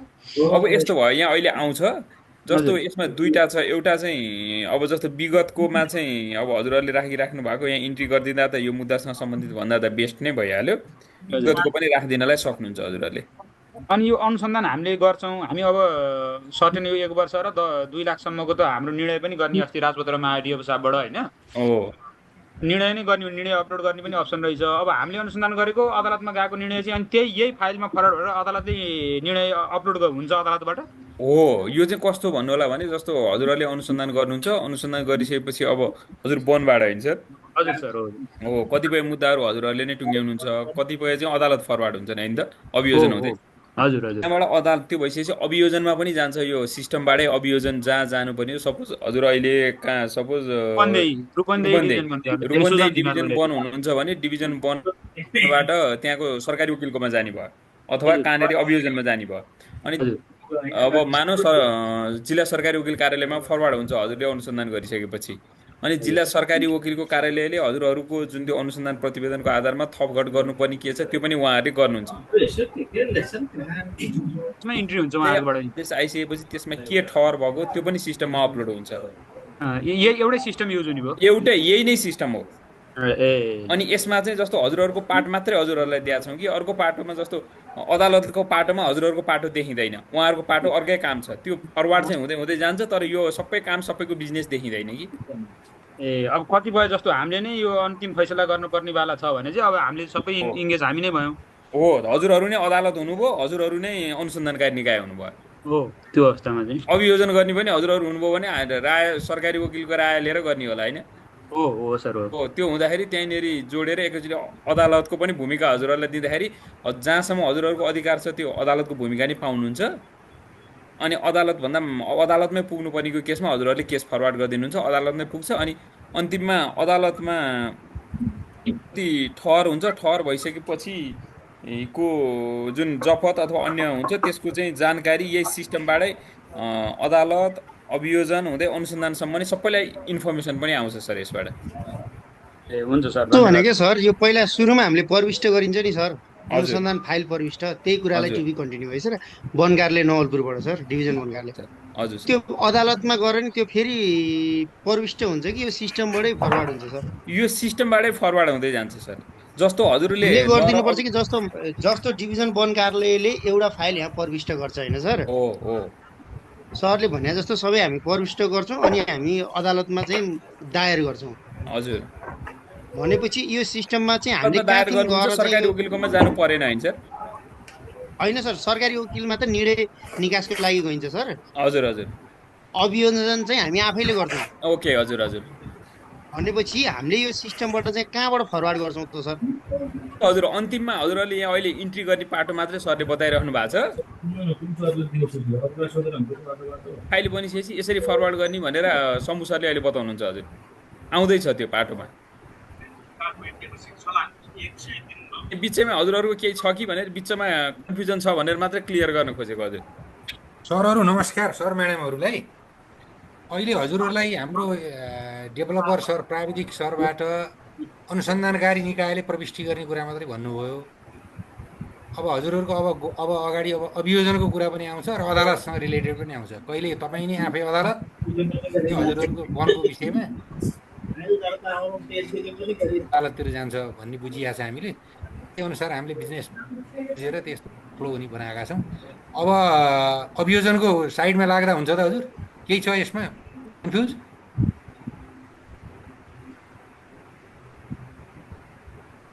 एकजनाले बोलाउँदा आवाज नसुनिएनु भयो हो कि? अगाडि बढौँ सर, अगाडि बढौँ। अगाडि बढो सर, अगाडि बढो।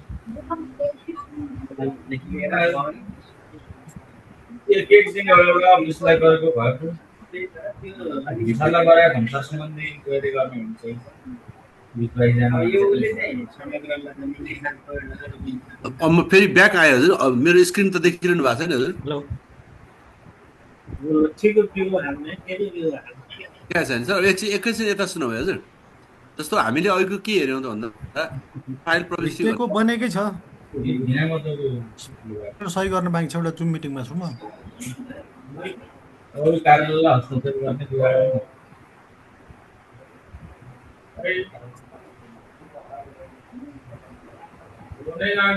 हामीले अघिको पार्टमा किन बस्नु पर्यो त?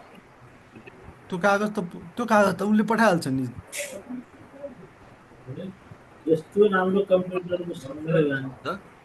तयार भइसकेपछि अब हजुरले पठाउनु पर्यो। आउँदैन, गाडी मात्र पठाउने हो, ट्र्याक्टर मात्र पठाउने हो, जाने होइन। तिमी सर रेनकोट छैन? त्यहाँ कसैको मागेर लिएर आउनु, भोलि फिर्ता गरे भइगयो नि। होला नि केटा, त्यत्रो छ नि त, कोही न कोहीसँग त होला।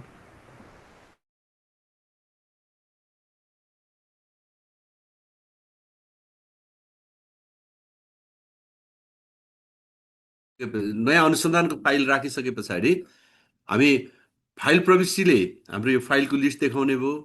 त्यो फाइलमा क्लिक गरिसकेपछि त्यो फाइलको डिटेलमा आउने हुनुभयो। अनि त्यसपछि व्यक्तिको सम्पत्तिको लागि प्रत्येक व्यक्तिको डिटेलमा जाँदै सम्पत्ति एड गर्दै गर्ने भन्ने कुरा हामीले भन्यौँ। तर अब यो यसरी एड गरिसकेपछि हजुरको अनुसन्धान सकियो। बिचमा अनुसन्धान गर्दा गर्दै कुनै व्यक्तिको सम्पत्तिमा केही चेन्ज आउने भयो। हजुरले जस्तो सुरुमा यो 2 लाख रुपियाँ भन्नुभएको थियो, तर होइन रहेछ, यो त फ्याक्ट अनुसन्धान गरिसक्दा त 1.5 लाख मात्रै हुने रहेछ। त्यस्तो छ भने स्टिल हजुरले यहाँ आएर मोडिफाई गरिदिन सक्नुहुन्छ, एडिट गर्न सक्नुहुन्छ। जब एडिटिङ फाइनल हुन्छ त्यो पठाउने बेलामा चाहिँ के गर्नुपर्छ भने अनुसन्धानको फाइलमा जानु, त्यसपछि त्यो फाइललाई यहाँबाट सर्च गर्नु मुद्दा नम्बरको आधारमा, अनि त्यसको डिटेलमा जानु र यहाँनिर एकचोटि एउटा पूर्ण प्रोफाइल भनेर दिएको छ, यसमा क्लिक गर्नुभयो भने चाहिँ त्यो केसको पुरै डिटेल इन्फर्मेसन चाहिँ एउटै पेजमा उसले प्रिन्टेबल फर्ममा ल्याइदिन्छ। अहिले हेर्नु होला, हामीले अघि यो पूर्ण प्रोफाइल यो सुन तस्करीको फाइल भनेको थियौँ, यसको यति नम्बर मुद्दा थियो, यसको डिटेल माथि आयो। दर्ता गर्ने निकाय यो टेस्ट अफिस हो, कानुनी अवस्था अहिले दर्ता भएको छ, आरोपित 2 जना छ, सम्पत्ति 10 वटा छ। त्यसपछि रमेश वान भन्ने पहिलो व्यक्तिको नगद यो यति हो। त्यसपछि सवारी साधन यस्तो, त्यसपछि ब्याङ्क खाता, ब्याङ्क मौजादको विवरण, बहुमूल्य धातुमा सुनको, आइटी उपकरण रहेछ, अन्य सम्पत्तिहरू काठ रहेछ।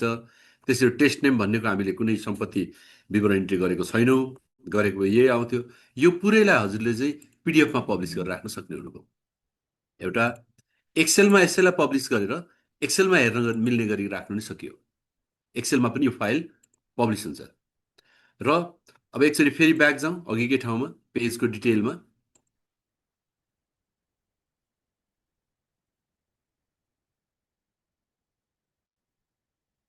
पेजको डिटेलमा आइसकेपछि अब हजुरले यो फाइल चाहिँ अदालततिर अथवा अभियोजन गर्न अथवा अदालततिर पठाउनु पर्ने हो भने यहाँ पठाउनुहोस् भनेको छ उसले, यसमा जानु पर्यो।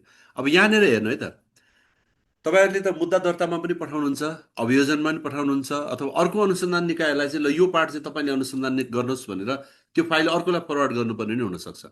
यदि अभियोजनमा पठाउनुहोस् भनेको छ भने कुन चाहिँ कार्यालयलाई पठाउने, सरकारी कार्यालयको लिस्ट आउँछ।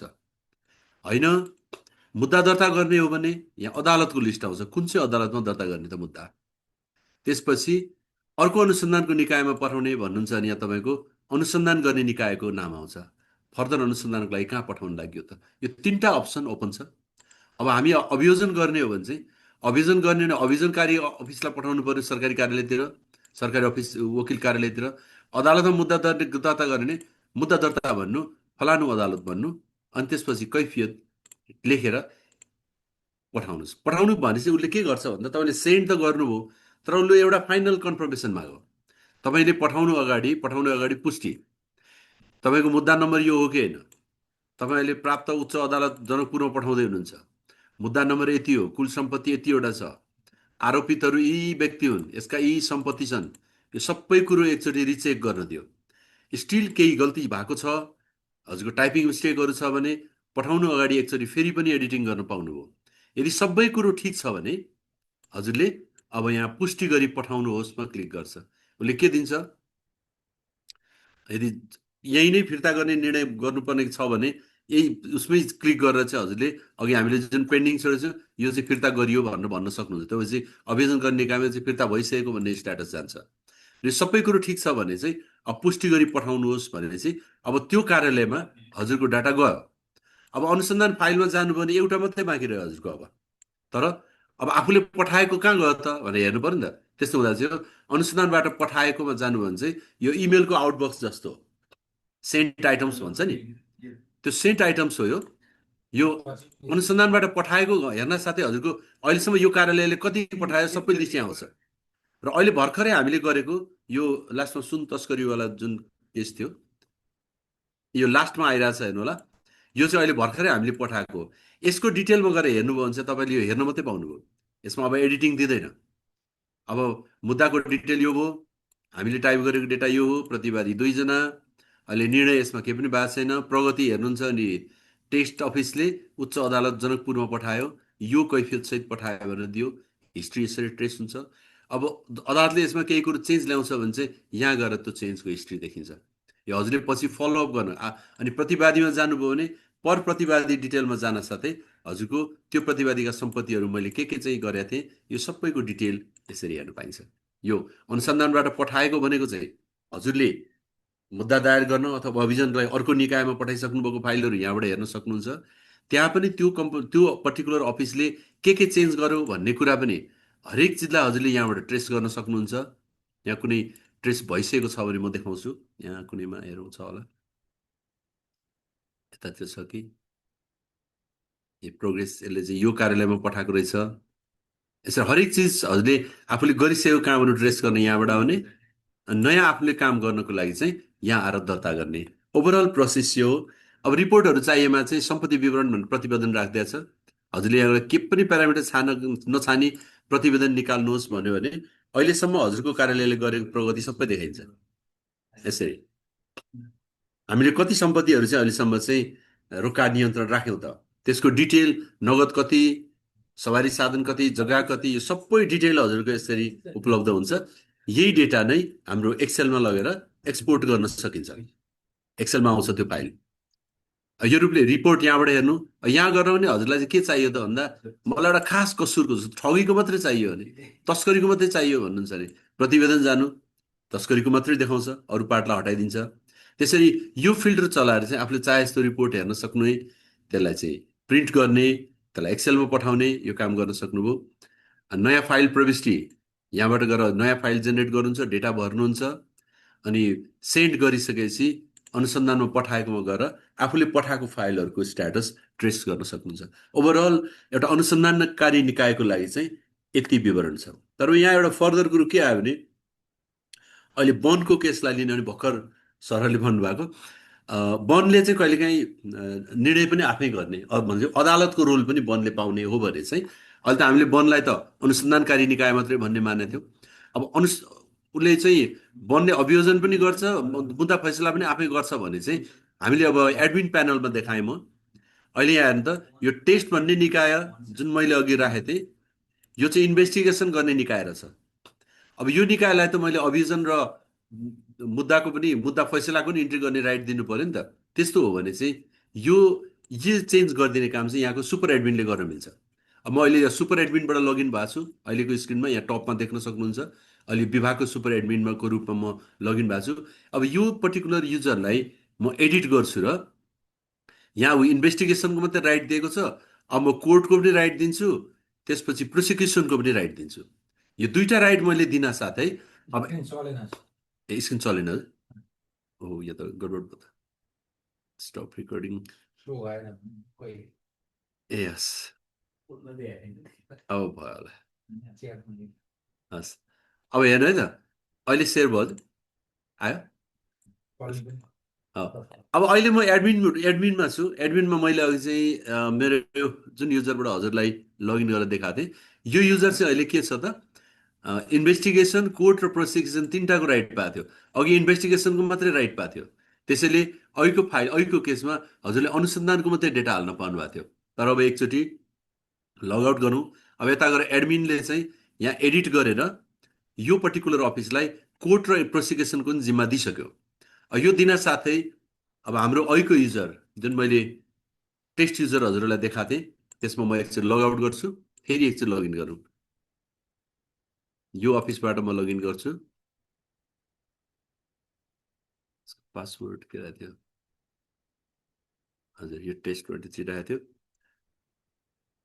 अब पासवर्ड मैले आफ्नो टाइप गरेँ, त्यसपछि क्याप्चा टाइप गरौँ।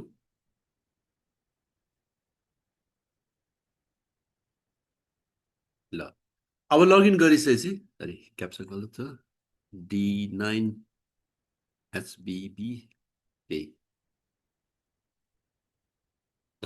अब यहाँ हेर्नु होला, तपाईँहरूलाई मेनु बढेर आयो। अघि अनुसन्धान फाइल प्रविष्टि र प्रवेश गरेको मात्रै थियो। अब तपाईँहरू अदालत हो भने अभियोजनको लागि कतिवटा फाइल प्राप्त भएको छ त्यो यो लिस्टमा आउँछ।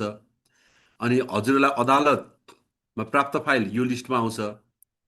त्यसपछि अनि फैसला कार्यान्वयन गर्नको लागि चाहिने फाइलहरू चाहिँ यहाँ आउँछ। त्यसैले अनुसन्धानबाट पठाएको भनेर अघि गर्नुभएको थियो, अब त्यसको निर्णय इन्ट्री गर्नु पर्यो भने अब यो राइट भइसकेपछि हजुरले त्यसको डिसिजन लेभलको डाटा पनि यहीँबाट इन्ट्री गर्न पाउनुहुन्छ। यो यसको डिटेलमा जाउँ, त्यसपछि यो निर्णयमा जानुभयो भने चाहिँ निर्णय इन्ट्री गर्न नि यहाँबाट पाइन्छ। यो चाहिँ इन्ट्री भइसकेको छ। अर्को कुनै हुन बाँकीको हेरौँ।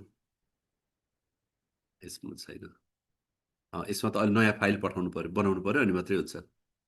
नयाँ फाइल क्रिएट गरिसकेपछि चाहिँ अनि यसको डिटेलमा जान साथै हजुरको यहाँनिर निर्णयमा जान साथ यो फाइलको चाहिँ निर्णय हालिसकेको रहेछ। अब यदि नहालेको हो भने यहाँ निर्णय प्रविष्टि भनेर दिन्छ। हजुरले अनि के निर्णय भयो भन्ने कुरो यहीँबाट इन्ट्री गर्न सक्नुहुन्छ। यसरी अब यो तीनटा अभियोजन गर्ने पनि अदालतको पनि राइट दिन साथै हजुरलाई यो दुईटा इन्भेस्टिगेसन निकायको मेनु अनि अभियोजनको लागि प्राप्त भएको मेनुहरू पनि यही पाइयो। तर मेरो विचारमा अभियोजनको लागि हजुरलाई राइट दिनु परेन, किन अभियोजनकारी निकाय नभएर डाइरेक्ट हजुरले नै मुद्दा दर्ता गर्न पाउने हुनाले मैले अघिको युजरलाई चाहिँ म अभियोजनको दिन्न। यो युजरले मात्रै एउटा फैसला गर्ने जिम्मा पाउँछ अर्को अनुसन्धान गर्ने पाउँछ। यति हुन साथै अब हजुरले यसमा साइन इन फेरि गर्नु।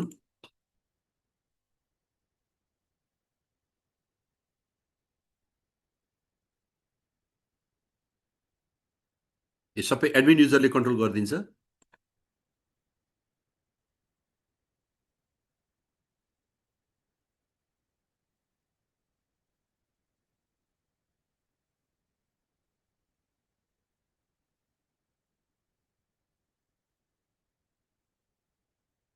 हजुर, अब यति भएपछि अदालतमा प्राप्त हजुरले अदालतमा पठाइसकेपछि यही ठाउँमा आएर बस्छ, निर्णय यहीँबाट इन्ट्री गरिदिने हो।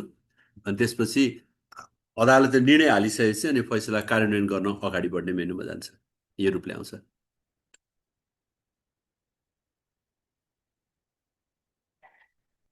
यति छ हजुर यसको पार्टहरू। अहिले मोस्टली सुरुमा चाहिँ हजुरले अनुसन्धानको फाइल र फरवार्ड गर्ने, अदालतबाट पनि अदालतमा प्राप्त भएको फाइल छ भने त्यो फाइललाई पनि हजुरले फरवार्ड गरेर अर्को ठाउँ पठाउन सक्नुहुन्छ निर्णय हालेर।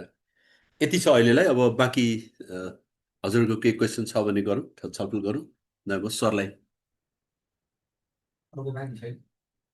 यति नै हो सर।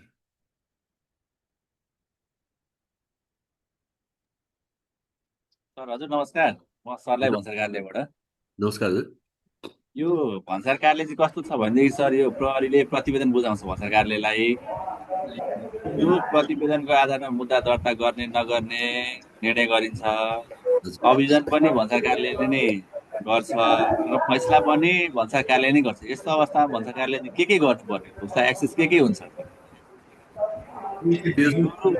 सुरु प्रतिवेदनदेखि लिएर अन्तिम फैसलासम्म गर्ने काम भन्सार कार्यालयले गर्छ। यो भने चाहिँ फाइलदेखि लिएर डिसिजनसम्म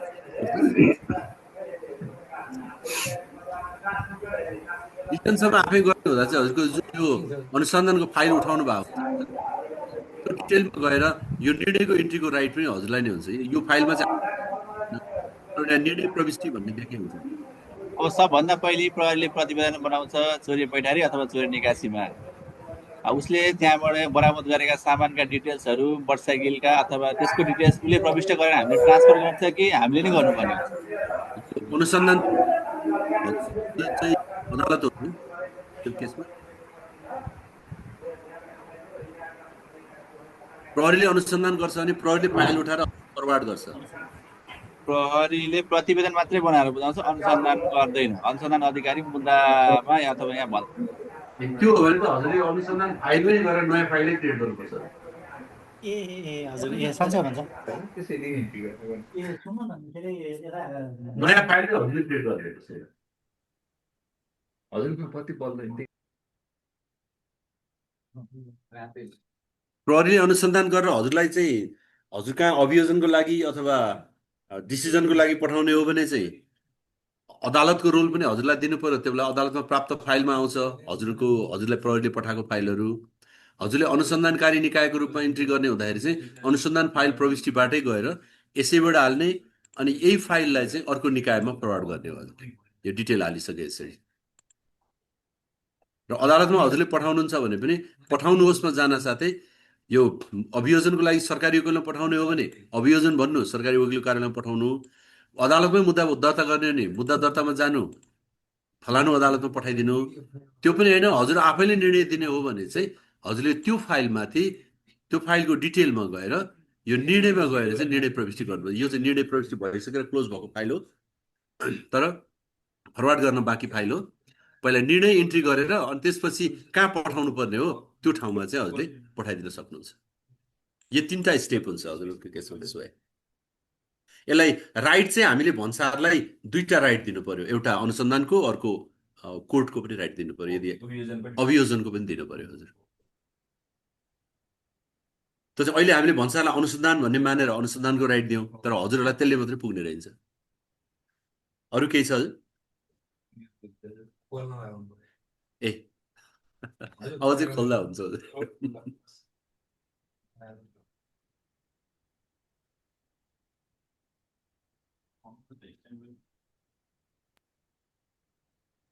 तर अझै कन्फ्युजनै रह्यो। कस्तो हजुर?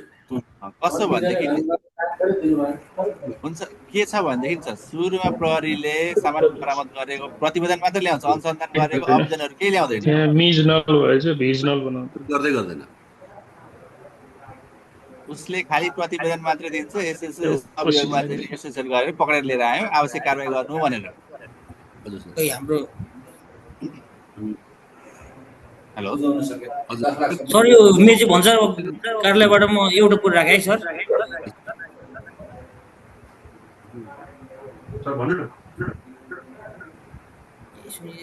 यो भन्सारको सरलाई क्लियर गरौँ। कुन भन्सारबाट बोल्नु भएको थियो नि सर? सर म यो मेची भन्सारबाट अघि क्वेरी गर्नुभयो हजुरले होइन?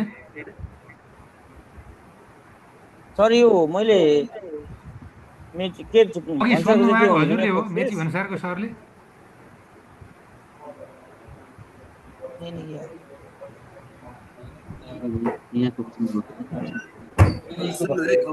मेची भन्सारको सरले जिज्ञासा अघि राख्नु भएको हो। पुलिसले बरामद गरेर भन्सारमा ल्याउँछ भन्ने सर कुन कस्टमको हुनुहुन्छ? मेची कस्टमर म्युट छ। ए मलाई मात्र खोलेको छ कि के हुन्छ यस्तो? यहाँबाट खोल्दैन मिल्दैन? मैले सरलाई भन्सारबाट जिज्ञासा राखेको सर, अघि सरले बरामद गर्छ भनेर। सर म्याडमहरुको केही छ भने राखौँ है हजुर, अनम्युट गरौँ भनौँ न बोल्ने बेलामा। मैले सर मैले थोरै जिज्ञासा राखेँ नि मेची भन्सारबाट। सर म्याडमहरुको केही नबुझिया छ भने छलफल गर्न सकिन्छ है हजुर, राखौँ। उतैको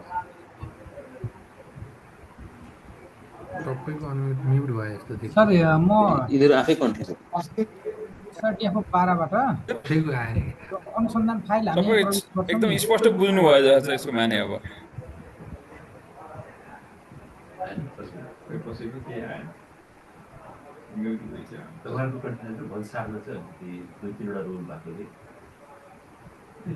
अहिले क्लियर गर्न के रहेछ बुझ्नु।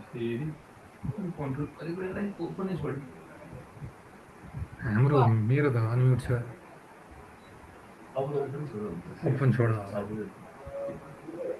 उसलाई अनम्युट गरेर भन्नु।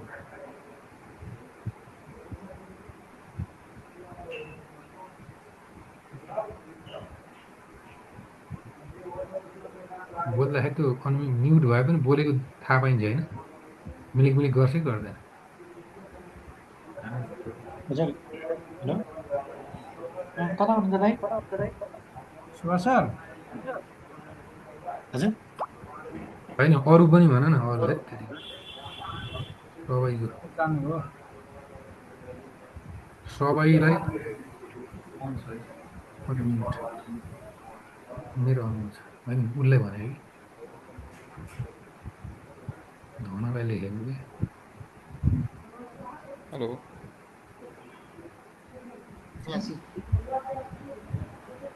हेलो सर हजुरलाई भन्सार कार्यालयबाट अघि जिज्ञासा राखेको थिएँ नि मैले। हजुर सुनिरहेछ भन्नु त भन्नु सर। त्यसको सम्बन्धमा अझै क्लियर भएन। मेरो जिज्ञासा के भने सर, प्रहरीले सामान, मोटरसाइकल, सवारी साधन, व्यक्ति सहित बरामद गर्यो भनेर प्रतिवेदन मात्रै ल्याएर दिन्छ सरलाई, कुनै पनि भन्सार कार्यालयलाई। त्यसपछिबाट भन्सार कार्यालयमै अनुसन्धान अघि तोकेर भन्सार कार्यालय नै अनुसन्धान सुरु गर्छ। मुद्दा दर्ता पनि भन्सार कार्यालयमै हुन्छ र अन्तिम फैसला पनि भन्सार कार्यालयले नै गर्छ। अदालतमा पनि जानु पर्दैन। यसको अवस्थामा गर्ने के? र अर्को कुरा, प्रहरीले मान्छे नभएको बेवारिसी सरहरु अब अघि नै टेक्निकली अलिकति म्युट भयो जस्तो छ। केही छ भने राखौँ हजुर, अहिले अनम्युट भएको छ। केही छ हजुर? क्वेरी राख्ने सर म्यामले मात्र यो अनम्युट भएर साउन्ड एक सर सेम यो म डिएफओ 12 बाट सेम प्रकृतिको उहाँले भन्सारको कुरा गर्नुभयो नि हजुर। हाम्रोमा पनि के हुन्छ जस्तो काठ बरामद प्रहरीले पनि गर्छ, हामीले गर्छौँ होइन? हजुर। मुद्दा चलाउँछौँ, मुद्दा चलाउँदाखेरि अनुसन्धान अधिकृत पनि वनको कर्मचारी हुन्छ। हजुर। अनि 2 लाखभन्दा बढी बिगो भयो 1 वर्षभन्दा बढी कैद सजाय भयो भने त्यो मुद्दा अदालतमा जान्छ। हजुर हाम्रो अनुसन्धानबाट पठाएको हामी अदालतमा पठाएको अनुसन्धानबाट पठाएकोमा हामी इन्ट्री गर्न सक्छौँ होइन। हजुर हजुर त्यो कुरा डिएफओ कार्यालयमै दर्ता भयो भने हजुर अनुसन्धानबाट पठाएको भनेको त्यहाँ डिएफओ को अफिस त खुल्नु पर्यो नि, त्यो आउनु पर्यो नि त्यसमा। कस्तो डिस्टर्ब आयो सर पछिल्लो साउन्ड? हजुर अलिक क्लियर आएन, अलिकति हल्ला खल्ला आयो कि सर? क्लियर आएन सर। मैले यो अनुसन्धानको प्रकृति जुन छ नि सर, हजुर हजुर हाम्रो सबै मुद्दा अदालतमा दायर हुँदैन। हजुर हो हो त्यही भएर 1 लाख 2 लाखभन्दा जुन छ नि कमको सर सन्तोष सर एकचोटि म्युट गरिदिउँ न हजुर। हजुरको अनम्युट छ, यहाँ हल्ला आयो। सन्तोष कुमार भगत सर, यो हाम्रो कस्तो प्रवृत्ति 2 लाखभन्दा बढी बिगोको अदालतमा जान्छ होइन सर? हजुर हजुर 1 वर्षभन्दा बढी कैदको बिगोको अदालतमा जान्छ मुद्दा। हजुर हजुर त्योभन्दा घटीको मुद्दा सबै वन कार्यालयबाट नै छिनोफानो हुन्छ। हजुर हजुर त्यो प्रकृति भयो भने अनुसन्धान फाइल प्रविष्टिमा त हामी गर्यौँ होइन, तर त्यो दुईटा मुद्दा फरक प्रवृत्तिको मुद्दा अनुसन्धानबाट जुन तलको फाइल छ नि अनुसन्धानबाट हो त्यो अदालतमा पठाउनु पर्यो भने त्यो अदालतमा इन्ट्री त हुन्छ। डिभिजन वन कार्यालयमा यदि राखियो भने त्यो मुद्दा त हामी आखिर त अनुसन्धानमा लान्छौँ होइन। अनुसन्धानपछि फाइनल हामी अभियोग पत्र बनाउँदाखेरि र दायर गर्दाखेरि त्यहाँ वन कार्यालयमा इन्ट्री त देखिनु पर्यो नि भनेको सर। त्यो त हुन्छ सर। हजुरहरूको हुन्छ हस्। यहाँ एकजना सरले हाम्रो डेभलपर सरले एकचोटि हजुरलाई डेमो गरेर देखाइदिनुहुन्छ, हुन्छ? हुन्छ सर हुन्छ ल, हजुरलाई डेमो आउँछ है त सर।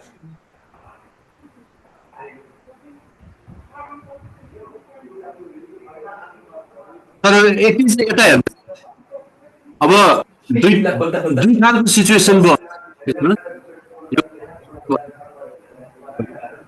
अब कस्तो हुन्छ भने फाइल त हजुरहरूले उठाउनै पर्यो। उठाए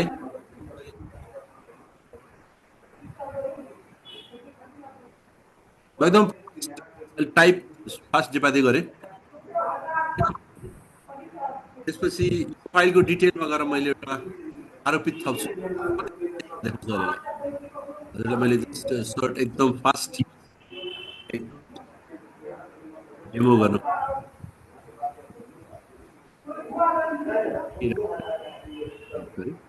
र यो मान्छेको एउटा मात्रै हाल्यो, धेरै नहाल्नु अहिले।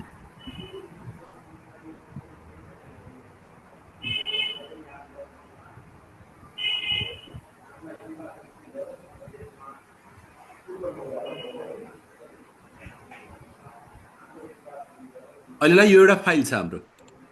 अब मानौ यो फाइल चाहिँ हजुरले त्यही नै डिसिजन लिनुपर्ने भयो भने यो फाइलमा हजुरले क्लिक गरिसके पछाडि अब यो सुरुमा जुन इन्ट्री गर्नुभएको थियो यो इन्ट्री गरेको रकम यो पहिलो आरोपितको रकम मध्ये 5 लाख 5 लाख हो भने हजुरले एडिट गरिरहनु परेन। यसैलाई नै फाइनल हो भनेर डिसिजन दिन सक्नुहुन्छ। त्यस्तो केसमा चाहिँ यो फाइल सर्च गर्नु, भित्र जानु, अनि त्यसपछि यो फाइलको निर्णय प्रविष्ट गरिदिनु, तर निर्णयको राइट पनि दिनुपर्ने रहेछ हजुर। डिसिजनको राइट पनि एडमिनले हामी दिन्छ। त्यसमा वन र भन्सारको केसमा चाहिँ डिसिजन र उसको दुइटै दिनु पर्यो। हस्, युजरको प्रिभिलेज हामी चेन्ज गरिदिन्छौँ। ए हस् हस्। अनि त्योभन्दा बढी अदालतै पठाउनु पर्ने मुद्दाहरूको लागि चाहिँ हजुरले त्यो केस छान्नुहुन्छ। त्यसपछि यो पठाउनुहोस्मा गएर अभियोजनको लागि अभियोजन गर्न अथवा मुद्दा दर्ताको लागि फलानु अदालतमा भनेर पठाउने ठाउँ त अलरेडी छँदैछ। तर खालि निर्णय हजुरहरूले इन्ट्री गर्नुपर्ने केसमा चाहिँ हामीले त्यो मुद्दाको भित्र छिरिसके पछाडि निर्णय चाहिँ हजुरलाई एड डिसिजन भन्ने एउटा राइट चाहिँ दिनु पर्यो होइन।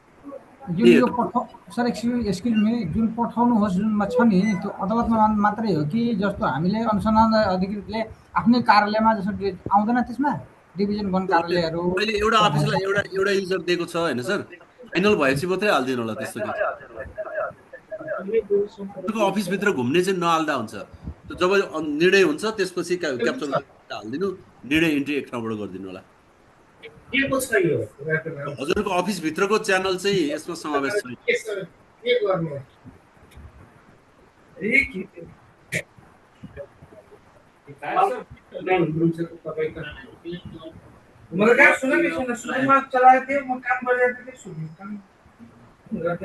तर एकचोटि फेरि मैले जिज्ञासा राखेँ एउटा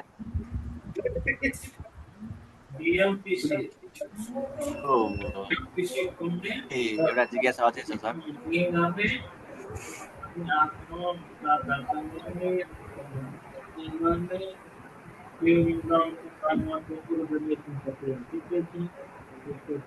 आफ्नो विभागमा दर्ता गर्न सकिरहेको छैन आरोपित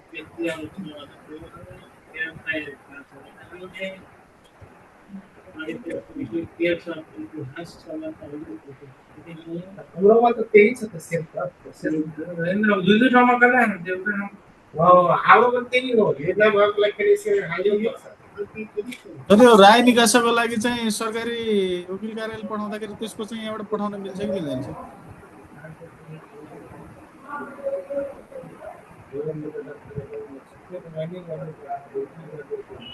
बयान लिएको सबै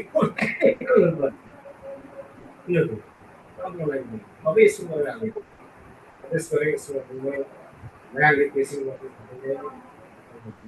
निर्णय गरेर यस्तो गरेर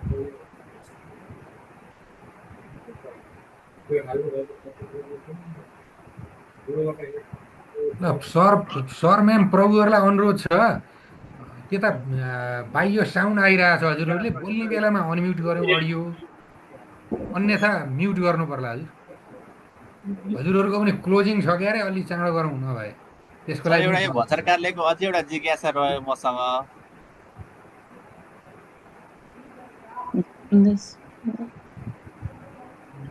कस्तो हुन्छ भने कुनै बेलामा आरोपित बिनाको कसुरजनित सम्पत्तिहरू मात्रै पनि दाखिला हुन आएको त्यसलाई कसरी गर्ने इन्ट्री गर्दाखेरि अथवा त्यसको फाइल कसरी खडा नाम नखुलेको भनेर त्यहाँ राखिदिने हजुर प्रतिवादीमा होइन त्यही हो नाम नखुलेको भनेर राखिदिने हजुर राय निकासको लागि हामीले चाहिँ सरकारी वकिल कार्य पठाउँदाखेरि त्यसको चाहिँ यहाँबाट पठाउन मिल्छ कि मिल्दैन सर? राय निकासाको मिल्छ सर राय निकासा भनेर हजुरहरूको फर्केर फेरि राय आएर अभियोजनको प्रक्रिया त हजुरले नै गर्ने हो नि होइन के गर्ने सर? तर यहाँ अप्सन देखिएन सर त्यो पठाउन राय निकासा भन्ने अप्सन छैन होइन सर यसको कस्तो छ भन्नु होला भने दुईटा मात्रै वे छ कि हामीले यहाँ अहिले गरेको अब केही छ भने हजुरहरूले बताउनु होला जस्तो हजुरहरू मोहन अथवा राष्ट्रिय निकुञ्ज भन्सारमा हुनुहुन्छ भने हजुरहरूले निश्चित थ्रेसहोल्डसम्मको आफैले अनुसन्धान गर्नुहुन्छ अनि सरकारी वकिलसित राय परामर्श मात्रै लिनुहुन्छ फेरि हजुरहरूकोमै फर्केर आउँछ अनि हजुरहरूले डिसिजन गर्नुहुन्छ होइन त एउटा प्याटर्न अर्को भनेको हजुरहरूले अनुसन्धान गर्नुहुन्छ सरकारी वकिलकोमा पठाउनुहुन्छ त्यहाँबाट अदालत पुग्छौँ हामी हजुर हजुर सर त्यही हो ठ्याक्क त्यसमा अघिल्लो प्याटर्नको हजुरले भन्नुभएको जुन राय परामर्शवालाको राय परामर्श भनेर हजुरहरूले उता फरवार्ड गरिराख्नु परेन हजुरहरूको राय मात्रै जाने हो त्यो राय आइसकेपछि अभियोजन गरिसकेपछि अदालतको पनि हजुरहरूले भूमिका निर्वाह गरिसकेपछि मात्र इन्ट्री गरिदिनु भयो नि सबभन्दा बेस्ट हजुर अघिल्लो केसमा चाहिँ हामीले गर्न परेन सर परेन रायको फर्केर फेरि हजुरहरू नै हो नि त अभियोजन र अदालतवाला भूमिका त हजुर अब त्यही नै गर्दा हुन्छ हजुर हस् थ्याङ्क यू सर हस् सर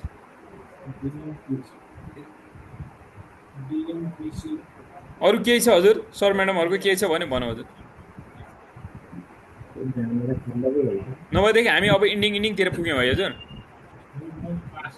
केही छैन भने हामी अब क्लोजिङतिर लाग्छौँ ल क्लोजिङतिर लाग्यो सर ल क्लियर नै छ ओके हजुर ल हस् धेरै धन्यवाद सर अब अन्तिममा यो क्लोजिङलाई यस कार्यक्रमलाई समापन गरिदिनु हुन यस विभागका निर्देशक अशोक कार्कीजीलाई अनुरोध गर्दछु हजुर समापन गरिदिनु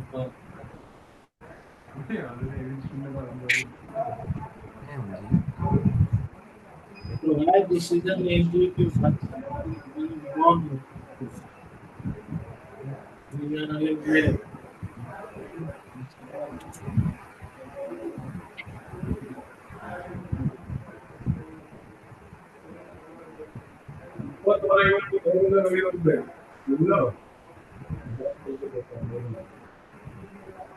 आजको यस कसुरजन्य सम्पत्ति व्यवस्थापन सूचना प्रणाली इसिएमएस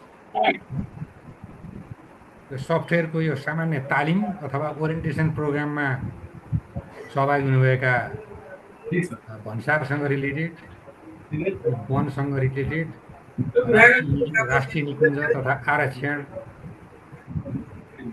लगायतका निकायबाट रिलेटेड सर म्यामहरूलाई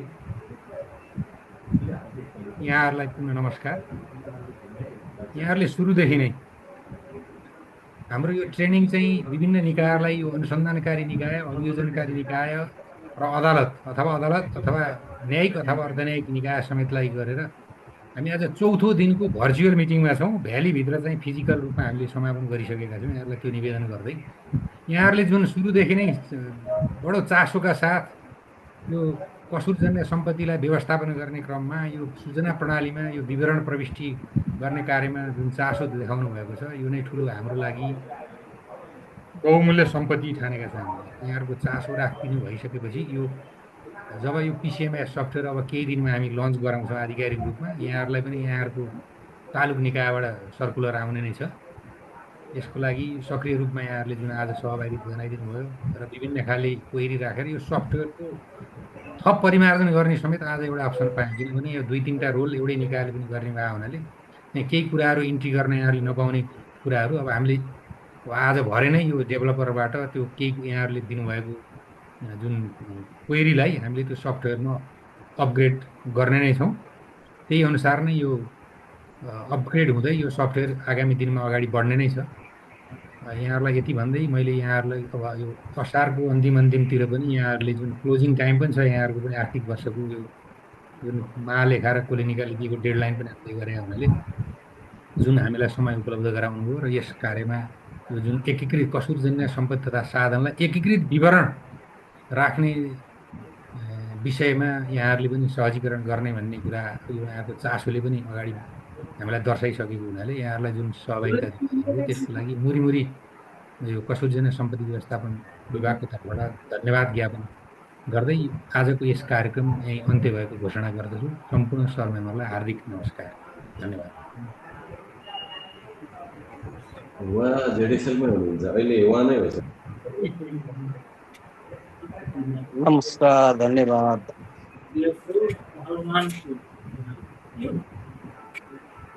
धन्यवाद, नमस्कार।